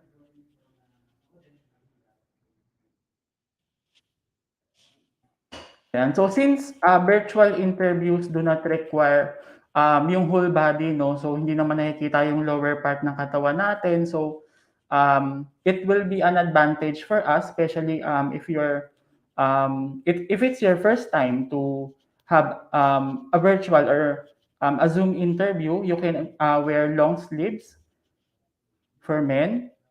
If you want, you can also have polo with coat. And then for female naman, you can wear blouse. Or if you want, you can also put blazers.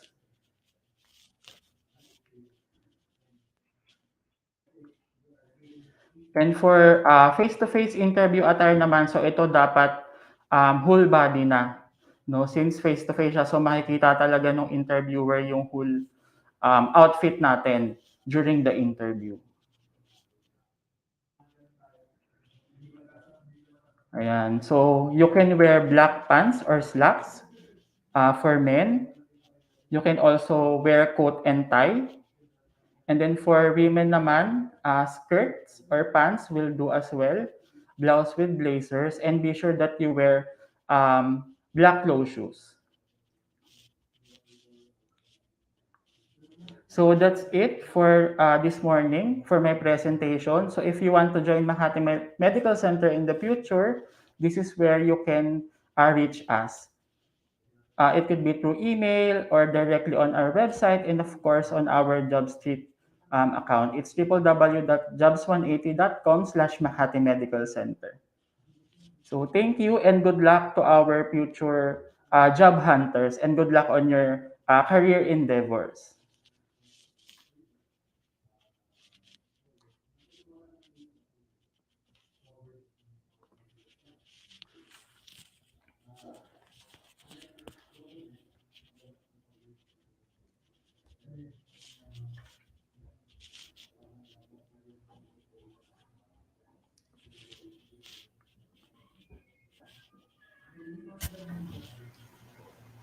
Hi, sir. Thanks for that very informative talk. Looks like Shari's internet is fluctuating, so I'll take over na Yeah, lang it's po. okay. Okay. By the way, my name is Michelle. Hi, To the Michelle. audience. So sir, let me just post the ano na yung so guys, feel free to post your questions. Uh, and then we'll ask Sir Ron. So Sir Ron, normally po, can you share some like experiences na where you encountered ano na parang medyo fail with regards sa ano sa attire, maybe be it virtual or in face-to-face interview. Yes, actually there are lots of times na naka-encounter kami na actually kasi 'di ba when you invited an applicant for an interview, so usually kasama na yung sa draft namin na please be sure to wear formal attire or wear proper corporate attire during your interview. Kaya lang minsan may mga candidates siguro na medyo overwhelmed, so hindi nila nasusunod yung proper dress code. So, kapag gano'n, of course, the show must go on. We should ano pa din, kumbaga, kailangan pa din natin silang i-treat, as an applicant. So, tuloy lang yung initial interview and then kung ano man yung maging outcome, if you will endorse the candidate for next level of interview, be sure na lang din na i-remind natin ng maigi or ng mabuti si candidate na, okay, for your next level of interview, since you will be endorsed na to the department manager or final interviewer. So be sure that you look presentable. So yun. So wala naman sir na ano, na bumabagsak kumbaga pag just because of the attire. Normally Um, just give them yes. advice. Yeah, in my experience, considerate naman ako. Minsan tinatanong ko din, oh, why you did not, ba't hindi ka naka-dress code or based dun sa message namin? So kung valid din naman yung reason ni candidate, then okay lang. So be sure na lang na next time, remind na lang natin sila para din in the future, kung mag-apply sila sa other companies, 'di ba? So ma-apply nila na from sa interview pa lang dapat presentable na tayo. Kasi of course, i-represent natin yung company kapag nag-work na tayo. Yes. Okay, Shari, I'll pass on the Q&A to you. Sorry, Sir Ron, you lost me It's there. okay. Ayan, so to our audience, libre po magtanong. You just put it in the comment section. So, natapos na ni Sir Ron yung presentation niya, no? So, may we also invite you to look at the vacancies over at Makati Medical Center. The link is on your screen. That's jobsrank.com/Makati Medical Center. Sir, meron po akong question. Ayan. Yes. Ayan po. As interviewer po, ano po yung preference nyo? Virtual interviews or face-to-face? In my experience, mas convenient kasi si virtual. 'Di ba? So, of course, it will saves us time, yung kumbaga yung expenses din ni candidate, no? And kumbaga ayun nga, mas convenient siya. Minsan kasi yung um, kapag face to face kasi minsan there are instances na si candidate mataas yung no-show rate, maraming mga along the way emergency, something came up, ganyan ganyan. Unlike kapag virtual, yun nga, convenient siya. So kahit nasa bahay lang, since the interview will not take long naman or whole day. Unlike kapag face-to-face kasi, babiyahe pa sila, especially kung galing pa sa um, outside Manila or NCR. So yun. But for me, mas preferably si virtual. Sige, sir. Regarding po dun sa no-show rate, mas madami po bang nag-show up kapag virtual interview? Yes, yes, in my Ah, experience. Kasi nga siguro, mas nakaka-save sila ng time and convenient sa kanila. Log in lang sila sa Zoom, prepare lang sila. Unlike kapag face-to-face, yun nga, marami kasing factors. ayan. Good insight yan. So, to our students, thankfully, usable yung mga ganitong no, mga ganitong Minsan, modes. So, before, yeah. wala talaga face-to-face talaga. Yes, during our time talagang face-to-face, minsan may ma-encounter ka pa na on the way na si candidate, biglang something came up, and then uuwi na siya, and then magme-message na lang to reschedule, di ba? Unlike ngayon, mabilis na yung process, na-stream, kumbaga, na-stream down din yung process. So, it's a good, part din sa atin as an interviewer. Yeah. Thank you for that, Sir Ron. Tsaka mas madaming na-accommodate, no? Kasi, Yes. ano ba, hindi na kailangan mag-antay-antay ng time Mhm. slots. Correct. Mm. Sir Ron, thank you so much for being with us this ano po, this morning. And Okay. we look forward that we can invite you again for future sessions in other universities naman po. Thank you so much, Yeah. Sir Ron, for sharing your knowledge po to our students. To award the certificate of appreciation, we have Dr. Torres here. University of Perpetual Health System Delta, University Guidance Center. Certificate of Appreciation is awarded to Ronald Allen Abril for sharing his expertise as resource speaker on dressing up during the webinar on Senior High School Career Symposium organized by University Guidance Center. Given this 10th day of March in the year of the Lord 2022. Maria Leonora Kimakiran, OIC University Guidance Center, Boname B. Johnson, Executive Director, Student Affairs and Services. Dr. Arnaldo S. de Guzman, School Director. Thank you so much, Sir Ronald, for sharing your expertise in power dressing. Thank you so much as well. Thank you so much, Sir Ron. Ayan po. So to our students, please do not forget to evaluate the event because after this, we will be putting up the evaluation and attendance. Ayan. So for the closing remarks, we'd like to call on Dr. Julie H. Reyes, Director and Principal for Basic Education, to deliver the closing remarks for our students. So please stay tuned for the link for the evaluation. Dr. Julie will put you up. Ma'am will put you on spotlight. Yes, good morning. Good morning to everyone. Thank you, Miss Shari. So, warm perpetual greetings to everyone at jobs180.com. Miss Shari Lopez, to our speakers, Mr. Kim, Chua, Miss Mira, Mr. Dennis Supetran, Miss May Carcillar, to the people here in our university, those who are in charge of the program, Dr. Merly Torres, Miss Nora Makiran, Miss Lani, our senior high school administrators, Mr. J.M. Pacaro, and all the coordinators, faculty, and most of all, to my beloved grade 12 students, good morning, and I hope you are still here watching our activity. It was John L. Maron who once said, and I quote, "A goal is a dream with a deadline." A goal is a dream with a deadline, indeed. We cannot just keep on dreaming. We have to set our steps to achieve it. We should find ways to realize our dream. You know, my dear students, in less than 4 to 5 months, you will soon have your graduation day. And joining your graduation ceremonies is a goal for almost everyone of you here.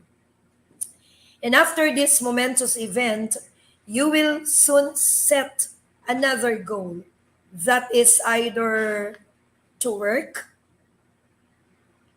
to put up a business, or to enroll in the tertiary program. And we are indeed very privileged this morning to have heard and listened to our great speakers who have generously shared their expertise on their particular fields. From Mr. Kim Chua, we have learned how to market ourselves, also from Ms. Mira. From Mr. Dennis Supetran, you have learned how to prepare for employment, and it's good to remember the habits to build in order to keep you motivated and productive. From Miss May, it's also very nice to hear about the common interview questions And I would say that I would learn a lot from her too, being in the position of one who would always interview applicants. So the questions to ask are very significant as well. Thank you, Miss May, if you are still here. And from Mr. Ron, Sir Ron Abril, yes, I agree. Power of dressing for success. This is very significant.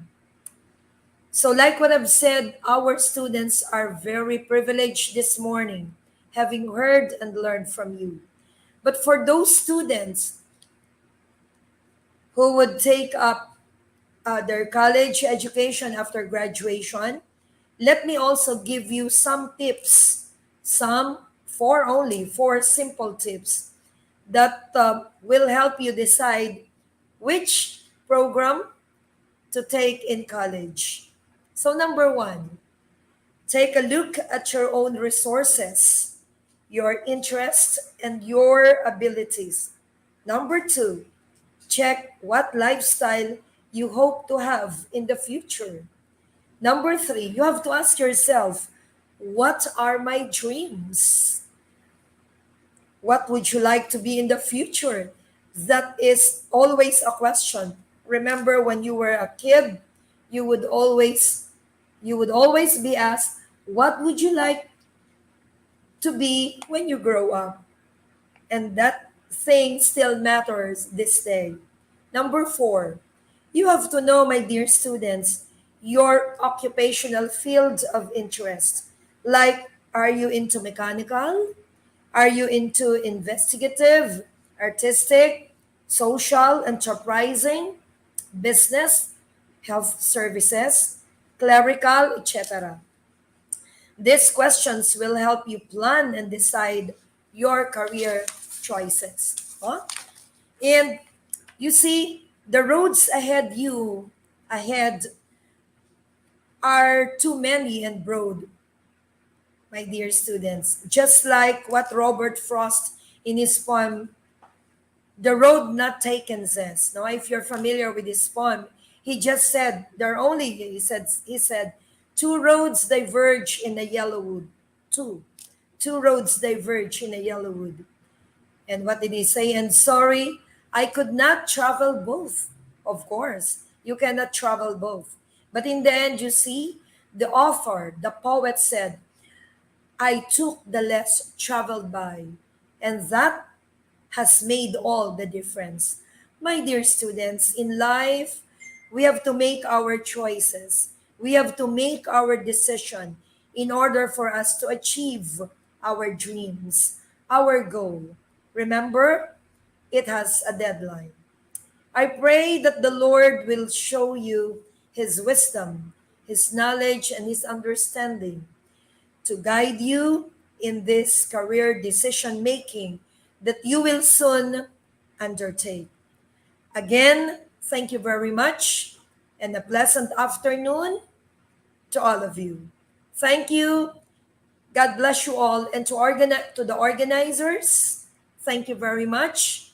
Congratulations to everyone. God bless you all. Thank you. Thank you for that, Dr. Reyes. So to everyone, thank you so much for being here. So to Dr. Torres, to Dr. Reyes, to their entire team, thank you so much for helping us organize this activity po. So to everyone, please don't forget to evaluate. The link is already pinned in the comment section so that Google form is under the control of the University Guidance Center. So please evaluate within the day. For further information, please make sure to follow your school's Facebook pages for webinars and other announcements regarding career and placement activities. So to everyone, please watch out for the next set of webinars that we are hosting for jobs180.com. Please check our Facebook page. It's facebook.com/jobs180 for the topics that will be discussed, and you're welcome to join in any of those sessions. So next week na po yun, no? So pwede po kayong sumali kahit ano pong webinar for other schools. So with that, our session ends today. We wish you all a happy weekend and congratulations to all those who would be graduating soon. So see you guys and have a great day. Stay safe.